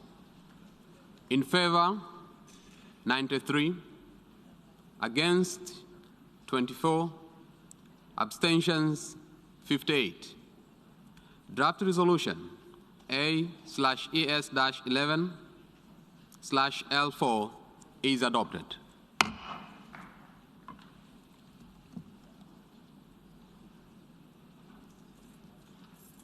Before giving the floor for explanations of vote after the vote, may I remind delegations that explanations of vote are limited to 10 minutes and should be made by delegations from their seats. I now give the floor to the distinguished representative of India.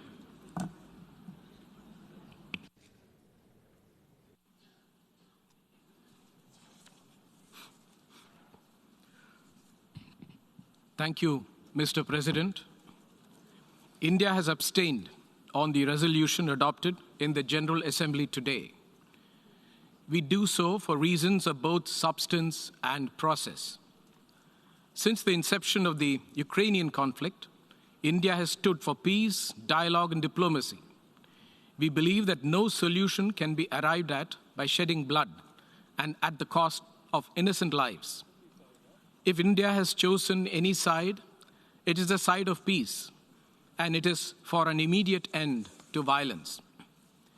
We continue to remain deeply concerned at the worsening situation and reiterate our call for end to all hostilities. When innocent human lives are at stake, diplomacy must prevail as the only viable option. Recent reports of civilian killings in Bucha are deeply disturbing. We have unequivocally condemned these killings and support the call for an independent investigation.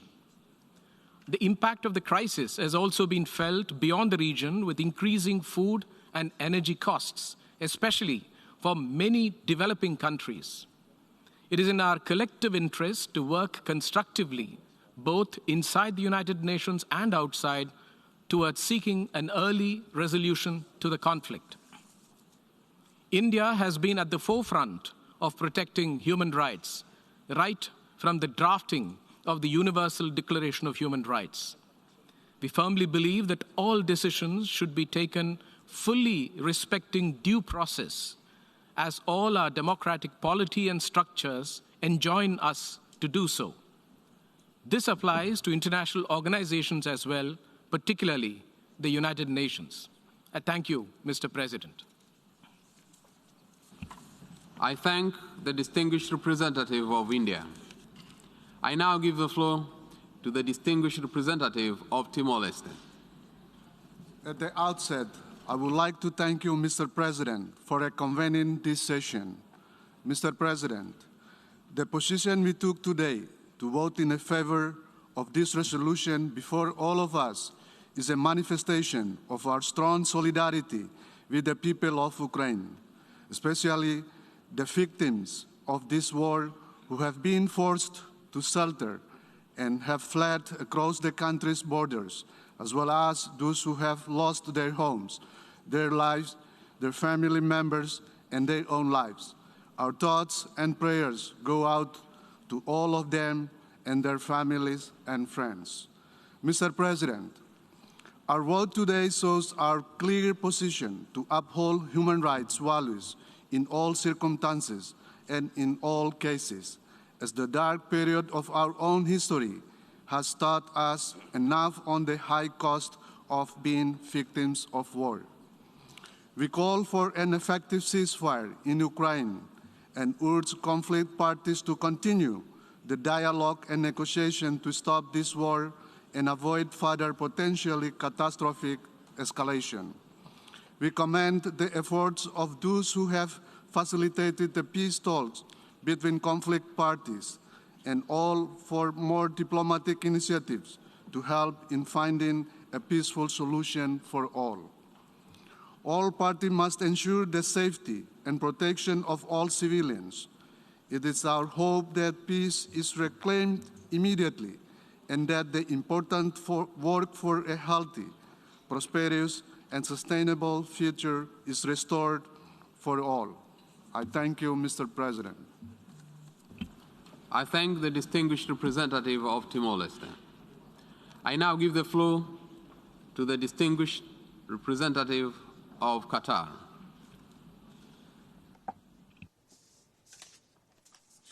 شكرا لكم السيد الرئيس.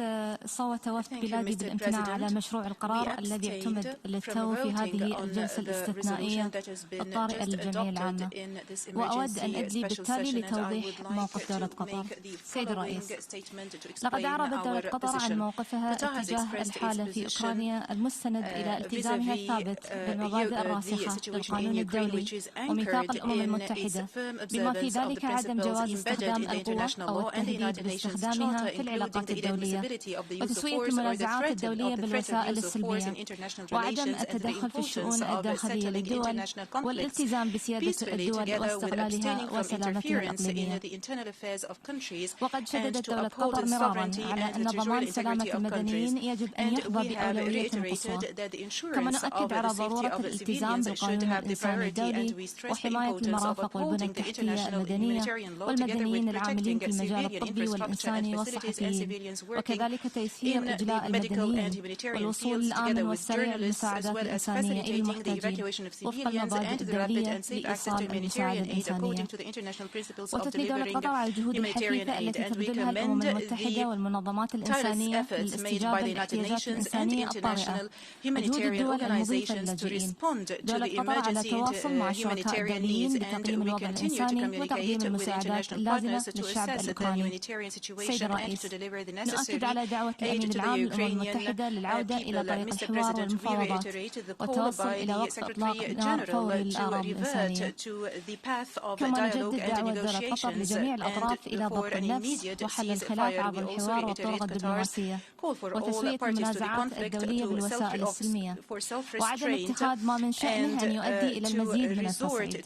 وسوف تستمر دولة قطر في تسخير جهودها الدبلوماسية للمساعدة على الوصول إلى حل الأزمة وفقا لميثاق الأمم المتحدة والقانون الدولي. كما ترحب دولة قطر بوساطة الجمهورية التركية بين روسيا وأوكرانيا وتأمل في أن تفضي هذه المفاوضات بالتوصل إلى اتفاق سلام شامل ودائم بين البلدين. وشكرا لكم السيد الرئيس. I thank the distinguished representative of Qatar. I now give the floor to the distinguished representative of Lao People's Democratic Republic. Mr. President, the Lao PDR once again reiterates its call for peaceful political and diplomatic solution to the conflict and supports all ongoing efforts and peace negotiations between the parties concerned. Likewise, we urge the international community to refrain from any action that could fuel escalation of tension. As party to 7 of the 9 core human rights treaties, Lao PDR opposes all gross and systematic violations and abuses of human rights. We are gravely concerned by the recent reports and accusations of human rights and international human rights law violations and abuses. We are of the view that such serious allegation must not be taken lightly and must be backed up by solid evidence and verified by an independent investigation mechanism of the United Nations, especially the Human Rights Council Independent International Committee inquiries. My delegation voted against the draft resolution L4 because we believe that the reports of violations and abuses of human rights and violations of international humanitarian law must be verified by credible, neutral, impartial, and independent assessment mechanism before any action is taken. Lao PDR is concerned by the notion that any of member states of the UN Human Rights Council can be subject to suspension and other punitive measures without due process of investigation and verification. As this issue is of paramount importance for all United Nations members, we also believe that all GA resolutions should be adopted by consensus, reflecting the spirit of equality, solidarity among UN member states. In conclusion, my delegation believes there is a dire need for more clarification through an independent mechanism that should be accepted and supported by all member states before drawing conclusion and passing judgment. We remain hopeful that the most urgent task now is to create the environment conducive for a peaceful resolution to the conflict and immediate ceasefire agreement, which will eventually lead to total cessation of hostilities. Thank you, Mr. President. I thank the distinguished representative of Laos People's Democratic Republic. I now give the floor to the distinguished representative of Indonesia. Thank you, Mr. President. It is distressing to see the hostilities in Ukraine persist and the number of civilians and casualties continue to rise. We share the international community's deep concern regarding the devastating human rights and humanitarian situation in Ukraine. And we do not take lightly reports of gross and systemic violations and abuse of human rights, including recent reports from Bucha. For these reasons, we believe the Human Rights Council must remain seized on the matter and supports the Secretary General's call for a thorough and independent investigation. We also fully support the establishment of an independent international commission of inquiry by the Human Rights Council. Mr. President, there is no question that those responsible for violations and abuse of human rights in Ukraine must be held accountable and brought to justice. The Commission, therefore, must receive full support and access needed to effectively carry out its mandate. In the meantime, we have to give a chance for the Commission to work in an objective and transparent manner and present its findings and reports. We must allow due diligence and not prejudice and not prejudge the work of the Commission.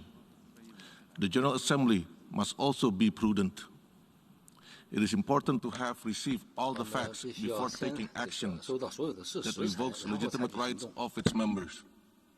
Moreover, the General Assembly's action must not create negative precedents that can undermine the credibility of this august body.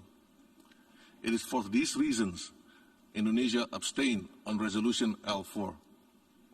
Mr. President, Indonesia remains steadfast in our commitment to respect and protect human rights for all. Our priority now must be to save lives and protect civilians in Ukraine.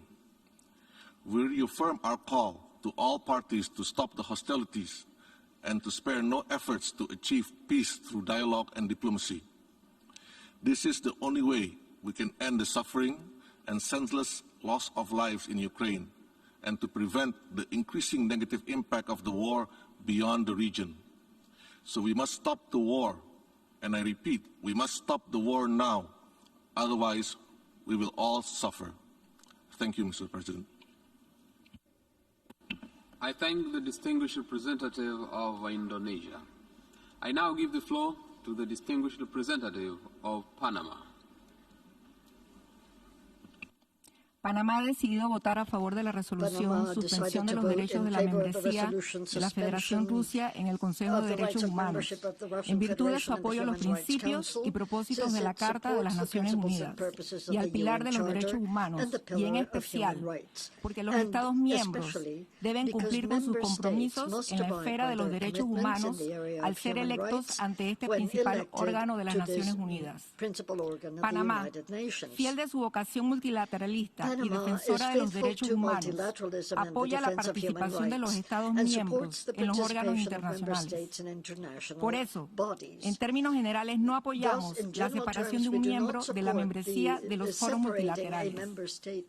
Esta decisión es tomada en un contexto de gravedad notoria, ante las evidentes violaciones graves y sistemáticas de derechos humanos contra civiles en Ucrania.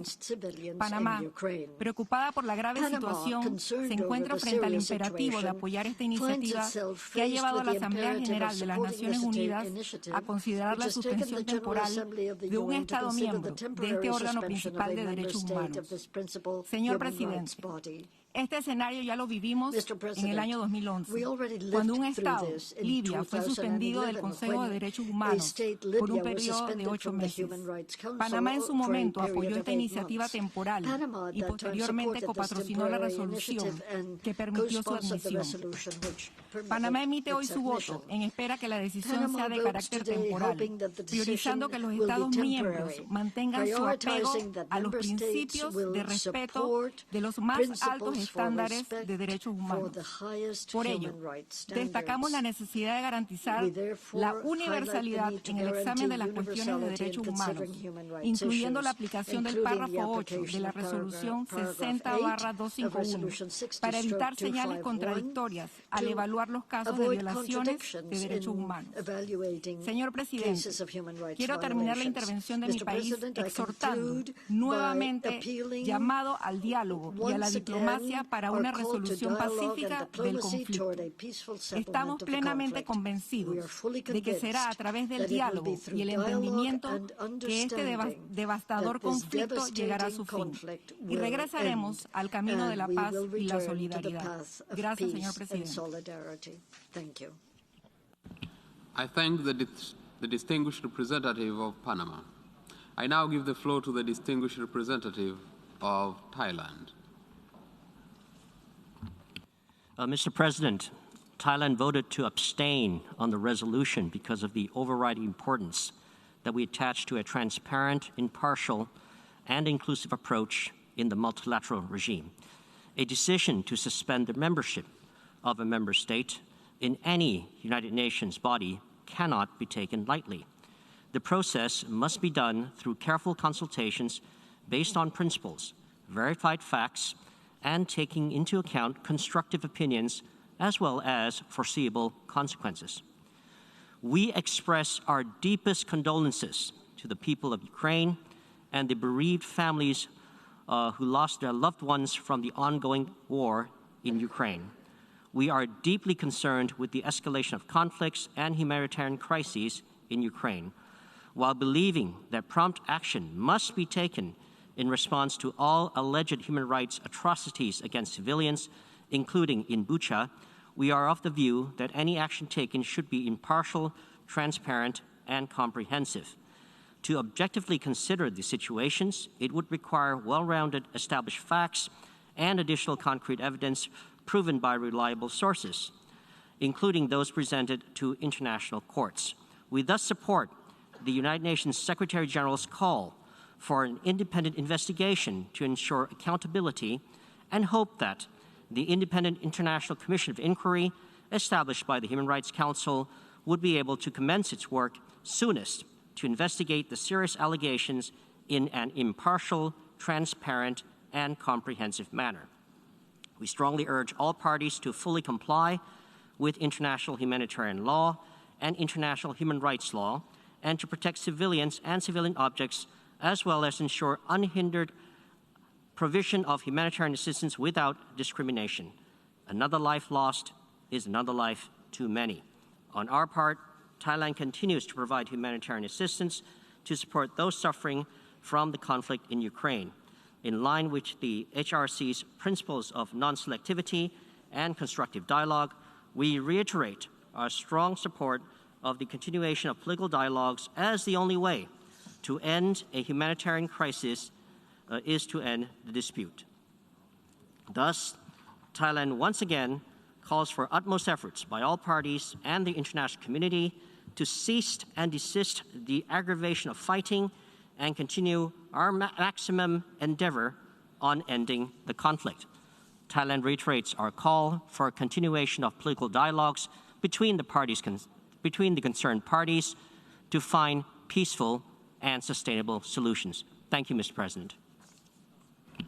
I thank the distinguished representative of Thailand. I now give the floor to the distinguished representative of Vietnam. Mr. President, Vietnam has maintained a principled and steadfast position in support of resolving conflicts by peaceful means and with respect for the United Nations Charter, international law, including the principles of sovereign equality, respect for independence and territorial integrity of states, and refrainment from the threat or use of force. We have followed closely with great concerns over the situation in Ukraine, with severe consequences for the people. It is with extreme concern that we learn of recent reports of great loss of life among innocent civilians. Vietnam opposes and condemns all forms of attacks against civilians in violation of international law, international humanitarian law, and international human rights law. Recent information in this regard should be examined based on objective and transparent verification with the cooperation of parties concerned. We have time and again reiterated that it is imperative to immediately cease the use of force to avoid further civilian casualties and losses, as well as damages to civilian infrastructure. The ongoing conflict in Ukraine, if not resolved peacefully and expeditiously, will continue to affect the entire world, given the spillover effects now seen across regions. We are therefore convinced that the only way forward is to de-escalate tensions, resume dialogue and negotiation through all channels, with a view to achieving long-term solutions that take into consideration the interest and concern of all parties, in accordance with international law. There is no viable alternative. International efforts should be carried out in a prudent manner in order to be conducive to reaching a final solution. Discussion and decisions undertaken by international organizations and agencies should follow their established procedures and working methods. In this vein, we have the view that the deliberation and decisions taken by the General Assembly should be based on impartial information, broad consultations with member states, dialogue and negotiations among related parties is the most feasible way forward to a peaceful, comprehensive solution. It is our hope that the United Nations and member states will work together toward this end. I thank you. I thank the distinguished representative of Vietnam. I now give the floor to the distinguished representative of Cambodia. Thank you, Mr. President. I'm taking the floor to explain our vote on the draft resolution on the suspension of the rights of membership of the Russian Federation in the Human Rights Council after the vote. The spectrum of isolation of a member state through the suspension of its right in a UN body will not help resolve the conflict, but only trigger and intensify the situation. After a fragile time for world peace, security, and stability, the engagement among the member states in all relevant UN bodies, including Human Rights Council, is very important. Resolving the conflict in Ukraine based on the UN Charter and the international law through creating a conducive environment for diplomatic engagement and negotiation by the concerned parties should be the right path to be focused toward ending the tremendous human suffering and achieving a sustainable, peaceful solution in Ukraine. At this critical juncture, we must try to work in solidarity to address the conflict in Ukraine and to avoid creating a trust deficit among the membership. Building trust and confidence is absolutely important to deal with the current situation. With that explanation, Cambodia voted abstain on resolution L4. I thank you, Mr. President. I thank the distinguished representative of Cambodia. I now give the floor to the distinguished representative of Uzbekistan. Mr. President, Uzbekistan adheres to a balanced, neutral position on the current situation in Ukraine and hope that the parties will find mutually acceptable ways to resolve the situation pursuing solely a political and diplomatic path based on the universally recognized principle and norms of international law. At the same time, the delegation of Uzbekistan voted against the resolution on suspension of the rights of membership of the Russian Federation in the Human Rights Council, given our strong convictions that any decision under OP8 of the GA Resolution 60/251 authorizing General Assembly by 2/3 majority of the members present and voting, suspend the right of membership in the Council of a member of the Council that commits gross and systematic violation of human rights should be based on the outcome of thorough investigation of the alleged violation. I thank you, Mr. President. I thank the distinguished representative of Uzbekistan. I now give the floor to the distinguished representative of Malaysia.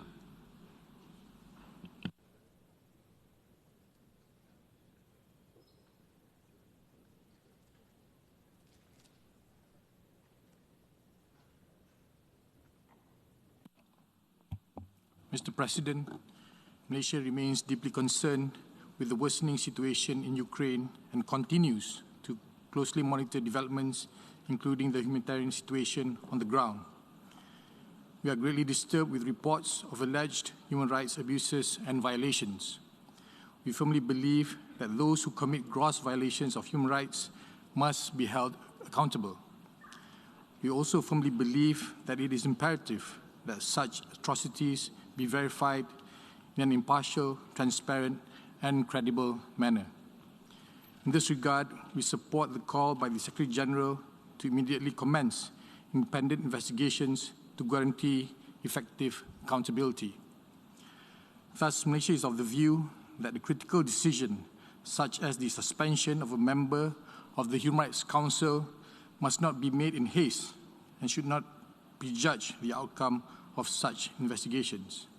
A decision of such an important matter must be accorded the same equal treatment and due processes as in the past in the full spirit and letter of the Resolution 60/251. Taking into account all the aforementioned considerations, Malaysia has decided to abstain on the resolution presented today. Mr. President, Malaysia strongly urges all concerned parties to immediately take steps to de-escalate, continue to progress towards dialogue and negotiations to prevent further loss of lives and devastation. We reiterate the need to respect and protect civilian life and infrastructure. We also reiterate the call on all parties to fully comply with their obligations under international humanitarian law and international human rights law. I thank you, Mr. President. I thank the distinguished representative of Malaysia. I now give the floor to the distinguished representative of Singapore. Mr. President, Singapore abstained on the resolution that has just been adopted. Singapore condemns in the strongest possible terms the Russian Federation's invasion of Ukraine and continuing attacks on Ukrainian cities, civilians, and civilian infrastructure. We reiterate our full support for the sovereignty, political independence, and territorial integrity of Ukraine. Singapore's position on this has been clear and consistent from the beginning of this war. This is why we co-sponsored and voted in support of Resolution ES-11/1, Resolution ES-11/2, and also co-sponsored Human Rights Council Resolution 49/1. Mr. President, Singapore is gravely concerned and distressed by the latest reports and images from Bucha and other Ukrainian towns of high civilian casualties and destruction of civilian infrastructure. We strongly condemn any violations of human rights and international humanitarian law. In this regard, we urge the full and urgent implementation of Resolution ES-11/1, Resolution ES-11/2, and Human Rights Council Resolution 49/1. In particular, we note the establishment of an independent international commission of inquiry to investigate all alleged violations of abuses of human rights in Ukraine and await the completion of its work and its findings. There must be accountability for any gross and systematic human rights violations that have taken place in the war in Ukraine. We urge all parties to cooperate with the Commission and allow full and unhindered access for the Commission to gather evidence and conduct its work. We must spare no effort to protect the civilian population in Ukraine and to ensure safe and unhindered humanitarian access to all those in need. We continue to call on the Russian Federation to cease its offensive military operations immediately, to remain engaged in meaningful negotiations with Ukraine, and to work towards a peaceful settlement in accordance with the UN Charter and international law. Thank you, Mr. President. I thank the distinguished representative of Singapore. I now give the floor to the distinguished representative of Brunei Darussalam. Bismillahirrahmanirrahim. Mr. President, Brunei Darussalam expresses concern over the escalation of tension and military action in Ukraine and continues to closely monitor developments in the country. Brunei Darussalam condemns any violation of sovereignty, independence, and territorial integrity of any country and reiterates the importance of upholding the principle of a rule-based framework and respect the international law. Brunei Darussalam strongly believes that constructive dialogue and engagement among all parties concerned is essential to seek a peaceful solution. We further believe that the suspension of member states is counterproductive in addressing any concern and may further aggravate the already dire situation. Brunei Darussalam reiterates the importance of diplomacy and further calls on all parties directly involved to de-escalate tension and settle all differences by peaceful means without resorting to the threat or use of force in accordance with the UN Charter and international law in the interest of maintaining international peace and stability. I thank you, Mr. President. I thank the distinguished representative of Brunei Darussalam. I now give the floor to the distinguished representative of Kuwait.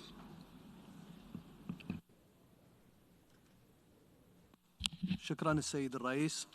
لقد صوتت دولة الكويت بالامتناع عن التصويت على مشروع القرار الذي تم اعتماده للتو في هذه الجلسة الاستثنائية الطارئة للجمعية العامة انطلاقا من التزامها بتعزيز وحماية حقوق الإنسان والحفاظ على الأجهزة الدولية المنشأة لهذا الغرض من التسييس والانتقائية وازدواجية المعايير وتشجيع الحوار وانتهاج الموضوعية عند تناول مسائل حقوق الإنسان وفي الوقت الذي ندين فيه جميع انتهاكات القانون الدولي الإنساني وانتهاكات حقوق الإنسان من أي طرف كان وفي أي مكان فإننا تابعنا وبقلق بالغ التقارير والصور المفزعة التي تم تداولها في وسائل الإعلام منذ أيام قليلة والتي كشفت عن حجم التجاوزات والانتهاكات الخطيرة والجسيمة للقانون الإنساني الدولي والقانون الدولي لحقوق الإنسان المرتكبة بحق المدنيين العزل في أوكرانيا. ونؤيد في هذا الشأن دعوة الأمين العام للأمم المتحدة لإجراء تحقيق دولي مستقل ومحايد وشفاف في هذه الجرائم وتحديد المسؤولين عنها ومحاسبتهم. ونجدد دعوتنا لأطراف النزاع بأن تحترم التزاماتها بموجب القانون الدولي الإنساني بما في ذلك اتفاقيات جنيف لعام 1949 والبروتوكولات الإضافية الملحقة بها والقانون الدولي للاجئين لحماية المدنيين والأعيان المدنية واحترام وحماية العاملين في المجال الطبي والإنساني وقوافل الإغاثة الإنسانية بضمان إيصال المساعدات إلى المحتاجين بدون أي عراقيل. ونشيد هنا بجهود الأمم المتحدة ووكالاتها المتخصصة لتخفيف المعاناة الإنسانية الناجمة عن استمرار الأعمال العدائية ومنع تفاقمها. السيد الرئيس، منذ بداية اندلاع الحرب والعمليات العسكرية في أوكرانيا أكدت الكويت على موقفها المبدئي والثابت في الالتزام بمبادئ ميثاق الأمم المتحدة الداعية إلى احترام سيادة الدول واستقلالها وسلامتها الإقليمية وعدم التدخل في الشؤون الداخلية والامتناع عن استخدام القوة أو التهديد باستخدامها والعمل على حل النزاعات بالطرق والوسائل السلمية. ونجدد هنا الدعوة إلى وقف فوري للأعمال العدائية واستمرار المفاوضات بين الأطراف المعنية من أجل التوصل إلى تسوية سلمية وتجنيب المنطقة والعالم تداعياتها السلبية الاقتصادية والإنسانية. وشكرا السيد الرئيس. From any serious repercussions. Thank you. I thank the distinguished representative of Kuwait. I now give the floor to the distinguished representative of Kyrgyzstan. Mr. President, according to paragraph 8 of the UN General Assembly Resolution 60/251, Human Rights Council, the General Assembly may suspend the rights of membership in the Human Rights Council of a member of the Council that commits gross and systematic violations of human rights.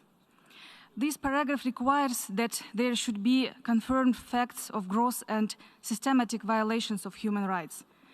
Our position at the moment is that we should wait for the results of impartial investigations into all possible gross and systematic violations of human rights in Ukraine, including the results of the investigation of the Independent International Commission of Inquiry, established by the resolution of the UN Human Rights Council number 49/1.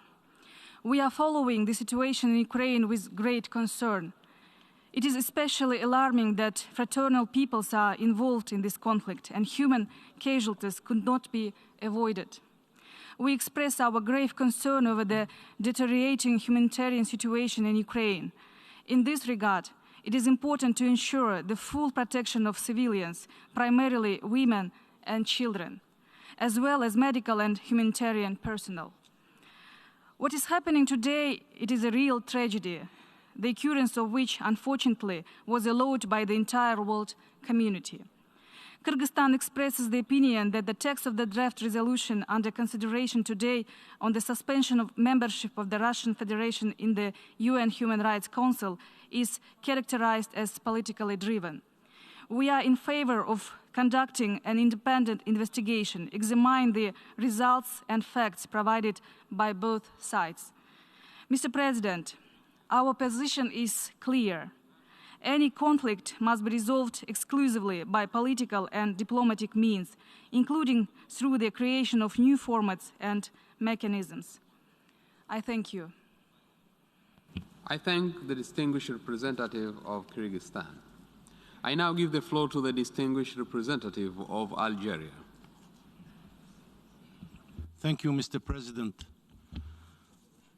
تجدد الجزائر التزامها الثابت بالقواعد والمبادئ الأساسية للقانون الدولي الإنساني والقانون الدولي لحقوق الإنسان، لا سيما الإعلان العالمي لحقوق الإنسان ومختلف المعاهدات الدولية لحماية وترقية حقوق الإنسان، وتعبر عن إدانتها الشديدة لكل الانتهاكات المتحقق منها للالتزامات الدولية في هذا المجال، مما لا شك فيه أن الصور المتداولة في بعض المدن الأوكرانية مروعة ومدانة بشدة، والجرائم المزعومة التي تترتب عنها بالغة الخطورة، لكن بات من الضروري كذلك السماح للآليات الأممية المختصة بالتحقيق في الوقائع على أرض الواقع بطريقة محايدة حتى يتسنى إقرار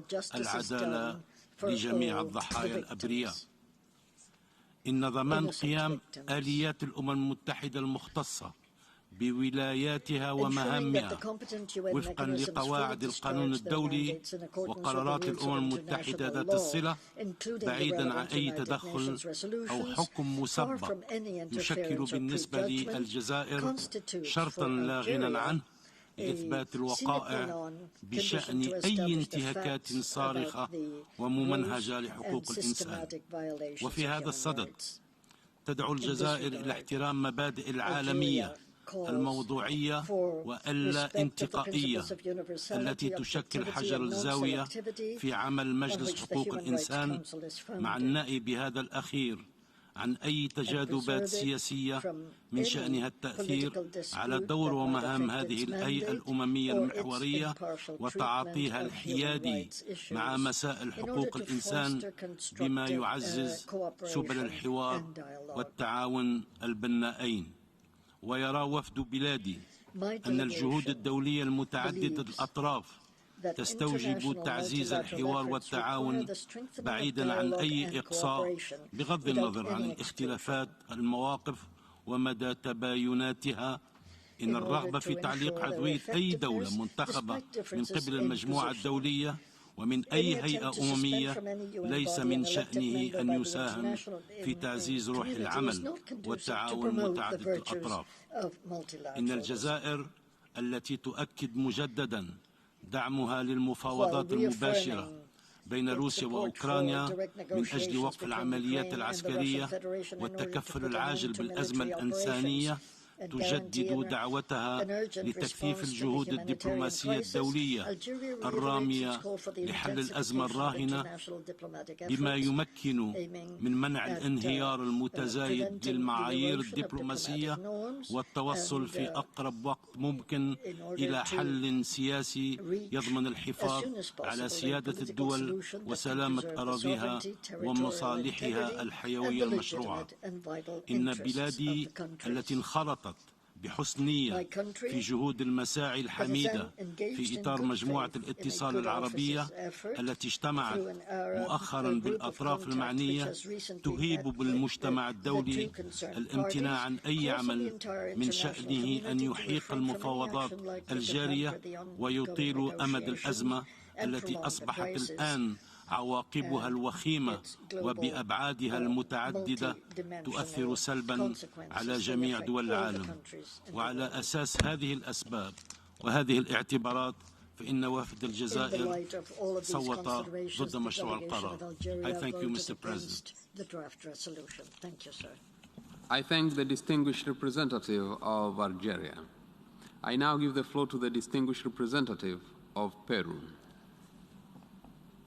Gracias, señor presidente. Thank you, Mr. President. El Perú ha votado a favor del proyecto A/11-L4, pensando en las víctimas y en el entendido que la decisión adoptada se fundamenta en las facultades generales de la Asamblea General contenidas en el artículo 10 de la Carta y de manera específica en el artículo 8 de la Resolución 60/251 de la Asamblea, que la faculta con una mayoría de 2/3 a suspender la membresía de un Estado miembro en el Consejo de Derechos Humanos cuando éste haya incurrido en graves y sistemáticas violaciones a los derechos humanos. El acto de agresión y el uso de la fuerza contra la soberanía y la integridad territorial de un Estado comporta de suyo un patrón de violación de los derechos humanos de la población afectada. El gobierno del Perú considera que este procedimiento, aplicado por segunda vez en la historia del Consejo de Derechos Humanos, debe ejercerse sin ningún criterio de selectividad ni discriminación de naturaleza alguna. La suspensión en el futuro debería invocarse en toda situación análoga al presente caso, donde concurran los actos de uso de la fuerza, violación de la integridad territorial de otro Estado y violaciones de los derechos humanos.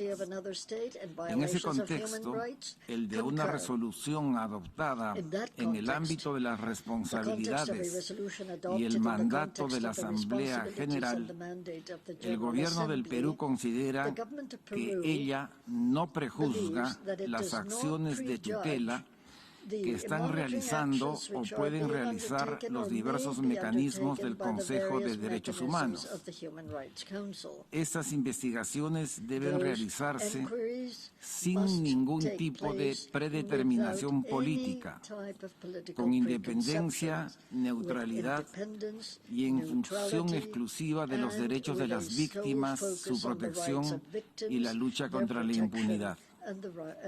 De manera particular, la delegación del Perú considera que la resolución adoptada no debe prejuzgar ni predeterminar políticamente las labores de la Comisión Internacional Independiente que el Consejo de Derechos Humanos ha establecido con el mandato de investigar las presuntas violaciones a los derechos humanos y el derecho humanitario que tiene lugar en el contexto del conflicto armado en Ucrania, independientemente de las partes responsables de las violaciones que puedan determinarse.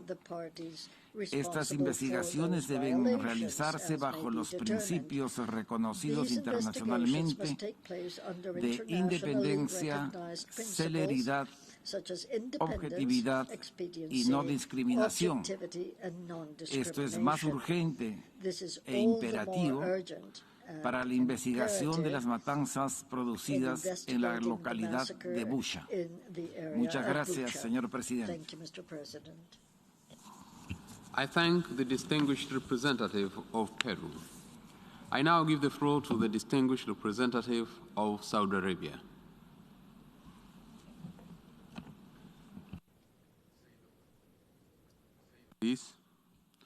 لقد امتنع وفد المملكة العربية السعودية عن التصويت على مشروع القرار المعنون بتعليق عضوية روسيا لدى مجلس حقوق الإنسان بكون هذا الإجراء يشكل سابقة تهدد العمل المتعدد الأطراف وتنافي مبادئ القانون الدولي ويؤثر على عمل المنظمات الدولية وشموليتها واستقلاليتها. السيد الرئيس، بينما تتابع بلادي ببالغ القلق والأسف ما آلت إليه تداعيات الأوضاع في جمهورية أوكرانيا لا سيما الإنسانية منها، فإن المملكة العربية السعودية تدين كافة انتهاكات القانون الدولي الإنساني بجميع صوره وأشكاله أينما كانت، وتؤمن بأهمية حماية المدنيين والمواقع المدنية في مناطق النزاعات، إلا أنه في الوقت ذاته فإن بلادي تنظر إلى أن التوجه نحو تعليق عضوية روسيا في مجلس حقوق الإنسان باعتباره خطوة تصعيدية من شأنها أن تزيد من حدة الأوضاع المتوترة في الأساس، وأن هذه الخطوة لا تسيس عمل المجلس فحسب، بل تجعله ذو طابع أحادي لا يعطي اهتماما للأطراف الأخرى للدفاع عن مواقفها. السيد الرئيس، تؤكد بلادي على حق الدول المنتخبة لعضوية مجلس حقوق الإنسان أن تمارس صلاحياتها كاملة وفقا لما نص عليه قرار الجمعية العامة رقم 60 تقسيم 251 المعنون مجلس حقوق الإنسان، الذي أكد على أن الجمعية العامة تسلم عند النظر في قضايا حقوق الإنسان بمبادئ العالمية واللا انتقائية والقضاء على أسلوب المعايير المزدوجة والتسييس. ختاما، السيد الرئيس، يأتي امتناع بلادي عن التصويت نابعا من إيمانها بأن هذا القرار من شأنه أن يؤدي إلى تأجيج الصراع وتصعيد الموقف الذي سيؤثر سلبا على مسار الحوار القائم حاليا بين أطراف النزاع للوصول إلى تسوية سلمية تجنب المنطقة والعالم المزيد من التداعيات السلبية لهذا الصراع، سواء سياسيا أو اقتصاديا أو إنسانيا. شكرا السيد الرئيس. I thank the distinguished representative of Saudi Arabia. I now give the floor to the distinguished representative of the United Arab Emirates. Thank you, Mr. President. The United Arab Emirates reiterates again our forceful condemnation of all violations of international humanitarian law committed in Ukraine. Civilians are bearing the brunt of this conflict, and this must end, and they must be spared, and parties must comply with their obligations under international law. Determining the facts on the ground is important for justice to be rendered to victims, but also in the longer term to allow communities to heal, to reconcile, and to build sustainable peace. As a member of the Human Rights Council, we voted in favor of Resolution 49/1, urgently establishing an international independent commission of inquiry to investigate all alleged violations and abuses of human rights and violations of international humanitarian law in Ukraine. The members of the commission were appointed on the 30th of March, and their investigations have only just begun. Due process demands that investigative mechanisms be able to conclude their work. Today, we decided to abstain on this resolution because we need to ensure that any decision we take in this General Assembly is based on due process in line with Resolution 60/251. The United Nations is based on the premise of dialogue and constructive engagement with each other, and even with those who hold opposing views to us. The organizations that make up our international system were not established to be a club for the like-minded. We need to preserve spaces in the multilateral arena to talk to each other and not just at each other. And that idea is in the foundational DNA of this organization. Our collective strength lies in our inclusivity. So now is the time to double down on diplomatic outreach in order to reach an immediate cessation of hostilities throughout Ukraine. And we support the ongoing negotiations between Ukraine and Russia and offer our full support to all mediation efforts. Now it is time to find a way through this conflict towards peace. Thank you, Mr. President. I thank the distinguished representative of the United Arab Emirates. I now give the floor to the distinguished representative of Kiribati.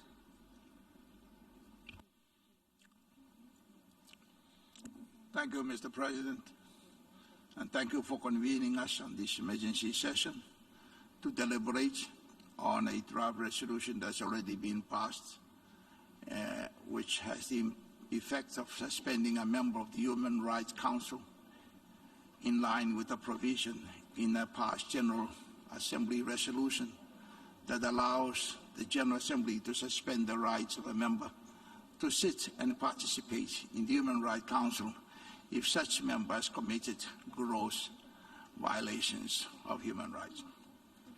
Having listened intently to the reasoning advanced from the two sides of this issue, Kiribati decided to vote in support of the resolution on the following grounds.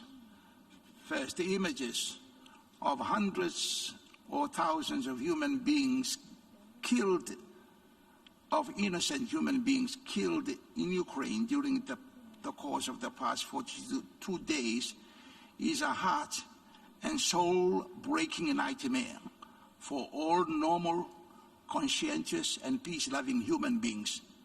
And we do join all peace-loving people of the world in their prayers and calls for a speedy ending to the conflict through friendly and diplomatic dialogue between the parties. As a long-standing member of the Commonwealth of Nations, we believe it is a wise and civilized practice to encourage all its members to be loyal and faithful to the codes of conduct of the Commonwealth, which requires all its members to respect the rules of law, good governance, and the rights and freedoms of human persons, and to deter violations of such codes of conduct through suspension of any defaulting member, and at the same time allowing time and space for a suspended member to reform its conduct and get back to the agreed code of human conduct.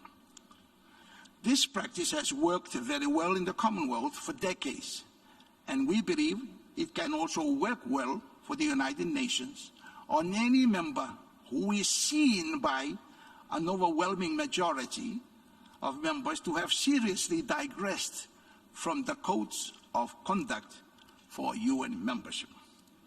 The suspension of Libya in the Human Rights Council in the past show that it is not entirely wrong to agree to a suspension decision at this time.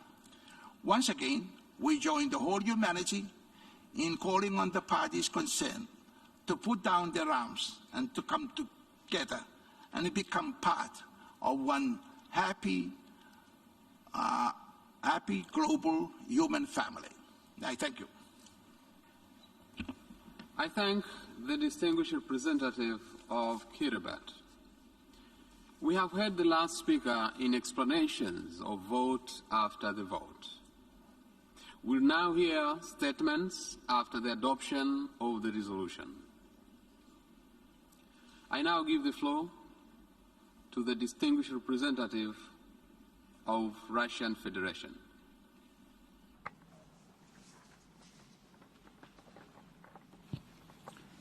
Thank you, Mr. President.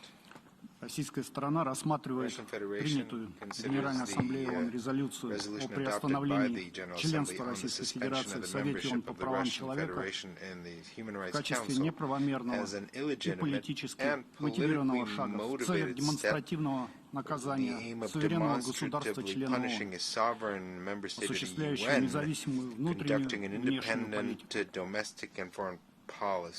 Я уполномочен сделать следующее заявление. Российская Федерация приняла решение о досрочном прекращении 7 апреля 2022 года своих полномочий членов Совета ООН по правам человека. Россия всегда рассматривала Совет ООН по правам человека в качестве важного компонента универсальной системы поощрения и защиты прав человека, главная роль которого заключается в содействии развитию конструктивного и максимально деполитизированного международного диалога по ключевым вопросам правозащитной повестки дня. К сожалению, в современных условиях Совет фактически монополизирован одной группой государств, использующих его в своих конъюнктурных целях. Провозгласившие себя эталоном в правозащитной сфере, эти государства долгие годы непосредственно участвуют в совершении грубых и массовых нарушений прав человека, либо потворствуют этому. Несмотря на свой статус членов Совета, они не готовы поступиться своими корыстными политическими и экономическими интересами ради реального содействия стабилизации правозащитной ситуации в отдельных странах. Interests in favor of true cooperation in stabilizing the human rights situation in certain countries. Such actions violate the mandate entrusted by the international community on the Human Rights Council and overall undermine trust in this body. Искренняя приверженность России делу защиты и поощрения прав человека не позволяет нам дольше оставаться частью международного механизма, превратившегося в исполнителя воли указанной группы стран, которые для продавливания своих целей и получения необходимых голосов при принятии решений не гнушаются открытым шантажом суверенных государств. In adopting this decision, have resorted to open blackmail Принятое of нами sovereign решение states. досрочно The прекратить членство в our Совете ООН по decision правам человека не является отступлением stop our от membership международных in обязательств the России Human в Rights Council правозащитной before the сфере. end of our term does not mean that we are not going to continue Российская fulfilling Федерация our и далее намерена вносить international весомый вклад в obligations укрепление in the human rights конструктивного field. диалога The Russian по правам Federation человека, will continue вовлечение to всех make заинтересованных its сторон в significant процесс contribution in коллективной strengthening выработки и принятия constructive решений, dialogue on human rights and отвечающих involving all интересам interested всех sides групп in the государств. process of collective Я благодарю вас, development господин and председатель. adoption of decisions that meet the interests of all groups of states. Thank you. I thank the distinguished representative of the Russian Federation. I now give the floor to the distinguished representative of the European Union.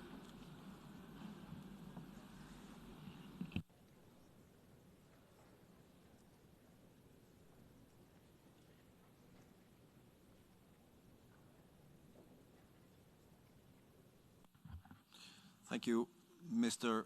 President, for convening us under the emergency special session. I have the privilege to address the General Assembly on behalf of the European Union and its member states, North Macedonia, Montenegro and Albania, Bosnia-Herzegovina, Iceland and Norway, as well as Ukraine, the Republic of Moldova, Georgia, Andorra, Monaco and San Marino align themselves with this statement. Mr. President, the scale and gravity of Russia's violations of international human rights law and international humanitarian law, as well as the violations of the UN Charter and the territorial integrity and sovereignty of another state, Ukraine, call for strong, united international response. Russia is responsible for a horrific number of casualties, human suffering, and forced displacements. Russian armed forces have been relentlessly shelling cities, schools, hospitals for well over a month now. The Russian authorities are responsible for the crimes committed while they have effective control of many areas inside Ukraine. They are subject to international law of occupation. The European Union supports all measures to ensure accountability for human rights violations and violations of international humanitarian law in Ukraine by Russian armed forces. The perpetrators of war crimes and other serious violations, as well as the responsible government officials and military leaders, will be held accountable. Today, this Assembly has decided that for now the Russian Federation is suspended from the Human Rights Council. Membership in that council is and shall remain open to all member states of the United Nations. But those members commit to uphold the highest standards in the promotion and protection of human rights. Russia has violated those criteria through its activities in Ukraine. The decision to suspend the Russian Federation, which the EU and its member states have supported today, implements the 2006 General Assembly resolution establishing the Human Rights Council, which foresees suspension of members that commit gross and systematic violations of human rights. Suspension is necessary to uphold the integrity of the Human Rights Council, the authority of the General Assembly, and the credibility of the UN human rights system. The rare decision this Assembly has taken today sends a strong signal of accountability and hopefully will help preventing and discouraging more violations of human rights. For the third time in a month, the UN General Assembly has adopted a resolution on Ukraine by a clear majority. Once again, the international community stands in solidarity with the people of Ukraine and all other people affected by the war of Russian aggression. Once again, the international community strongly calls on Russia to cease the destruction of innocent lives across Ukraine and immediately and unconditionally withdraw all its troops. While the Security Council remains unable to take action because of the Russian veto, the General Assembly has demonstrated the strength of international support towards addressing the Russian aggression against Ukraine. Thank you very much, Mr. President. I thank the distinguished representative of European Union. I now give the floor to the distinguished representative of the Netherlands on behalf of Benelux countries. President, I deliver this statement on behalf of the Benelux countries, Belgium, Luxembourg, and my own country, the Netherlands. The Benelux countries align themselves with the statement just made by the European Union. Mr. President, the Benelux countries remain unwavering in their support for Ukraine's independence, sovereignty, territorial integrity within its internationally recognized borders, and its democratic freedom. We condemn in the strongest terms the unprovoked war of aggression by the Russian Federation against Ukraine. Mr. President, it is the third time that we meet in this emergency special session in just over a month. Today, like before, the exceptional circumstances caused by the war in Ukraine leave us no other choice. We meet because we are horrified by the reports of atrocities committed by the Russian armed forces in Ukraine, by the images from places like Bucha, Starye-Bikiv, Mariupol and Hostomel that show a complete disregard for human rights and the lives of civilians, and by the personal testimonies of rape and sexual violence that are emerging. Clearly, these actions are unacceptable for any UN member state, but even more so for a member of the Human Rights Council. It is therefore important that the General Assembly has just voted to take the exceptional step to suspend the membership of the Russian Federation of the Human Rights Council. It is important because membership of the Council comes with responsibilities and duties. Resolution 60/251, which established the Council, clearly states that Council members shall, and I quote, uphold the highest standards in the promotion and protection of human rights. Holding a seat in the Human Rights Council is not a free ride. The Benelux countries, as recent and current members of the Human Rights Councils, are strong supporters of its mandate, and we note that members sign up to a heightened level of public scrutiny and commit to engage with the Council in a spirit of dialogue, cooperation and self-reflection, grounded in a desire to use their membership to strengthen the enjoyment of human rights at home and abroad. It is clear that with its actions in Ukraine, the Russian Federation is failing its responsibilities as a member of the Human Rights Council. But, Mr. President, this is not just about the Human Rights Council. What is at stake is the credibility of the UN as a whole. The UN Secretary General, in his statement to the Security Council on Tuesday, clearly stated that the war in Ukraine is one of the greatest challenges ever to the international order and the global peace architecture that was founded on the United Nations Charter. That is what is at stake if we allow the Russian Federation to commit these crimes without consequences. In its resolution on March the 2nd, the General Assembly called upon the Russian Federation to abide by the principles set forth in the Charter. And yet, we are confronted with the opposite, further violations of that same Charter. Mr. President, my final point is on accountability. I am repeating the call by the UN Secretary General and the High Commissioner for Human Rights that all efforts be made to ensure an independent and effective investigation into what happened in Bucha and other places. We therefore fully support the work of the Commission of Inquiry that was established by the Human Rights Council and the essential role of the International Criminal Court when it comes to investigating possible war crimes, crimes against humanity, and genocide. These efforts complement the investigations undertaken by the Prosecutor General of Ukraine, which the EU stands ready to support. So let's be clear, the perpetrators of these crimes are being watched and evidence is being compiled with a view to their prosecution. We owe it to the victims and the family to find the truth and to provide justice and accountability. Mr. President, there is of course a solution to stop these atrocities. The Russian Federation chose to start this war of aggression against Ukraine. It can also choose to stop it, to immediately cease hostilities, withdraw its troops, and fully respect international humanitarian and human rights law. I thank you, Mr. President. I thank the distinguished representative of the Netherlands. I now give the floor to the distinguished representative of Lithuania on behalf of the Baltic countries. United Kingdom, point of order. So, point of order. There is a point of order requested by the United Kingdom, and I would wish now to give the floor to the United Kingdom for the point of order.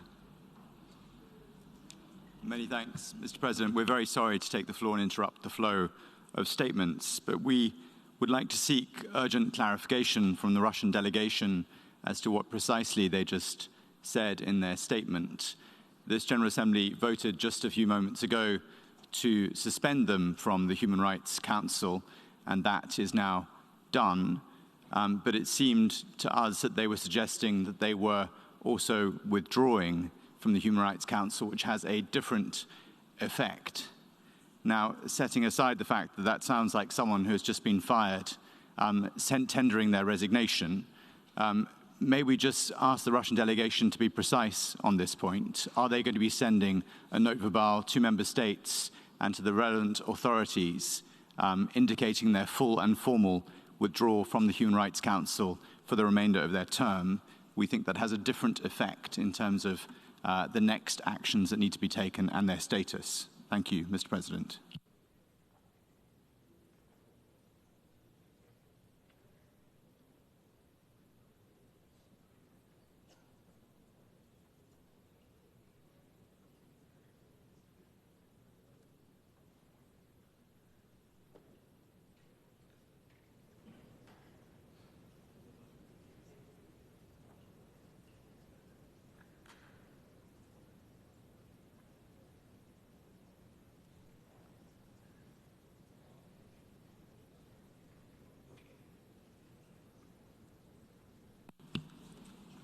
I will now give the floor to the Russian Federation if they so wish to clarify. You have the floor. Спасибо, господин председатель. Thank you, Mr. President. Мы хотели бы пояснить, что заданный только что вопрос не относится к порядку ведения заседания, а имеет отношение к субстантивной части нашего выступления. In fact, it refers to the substantive part of our statement. Мы сделали достаточно четкое заявление. I think we made a very clear statement. Thank you for your attention. I thank the distinguished representative of the Russian Federation.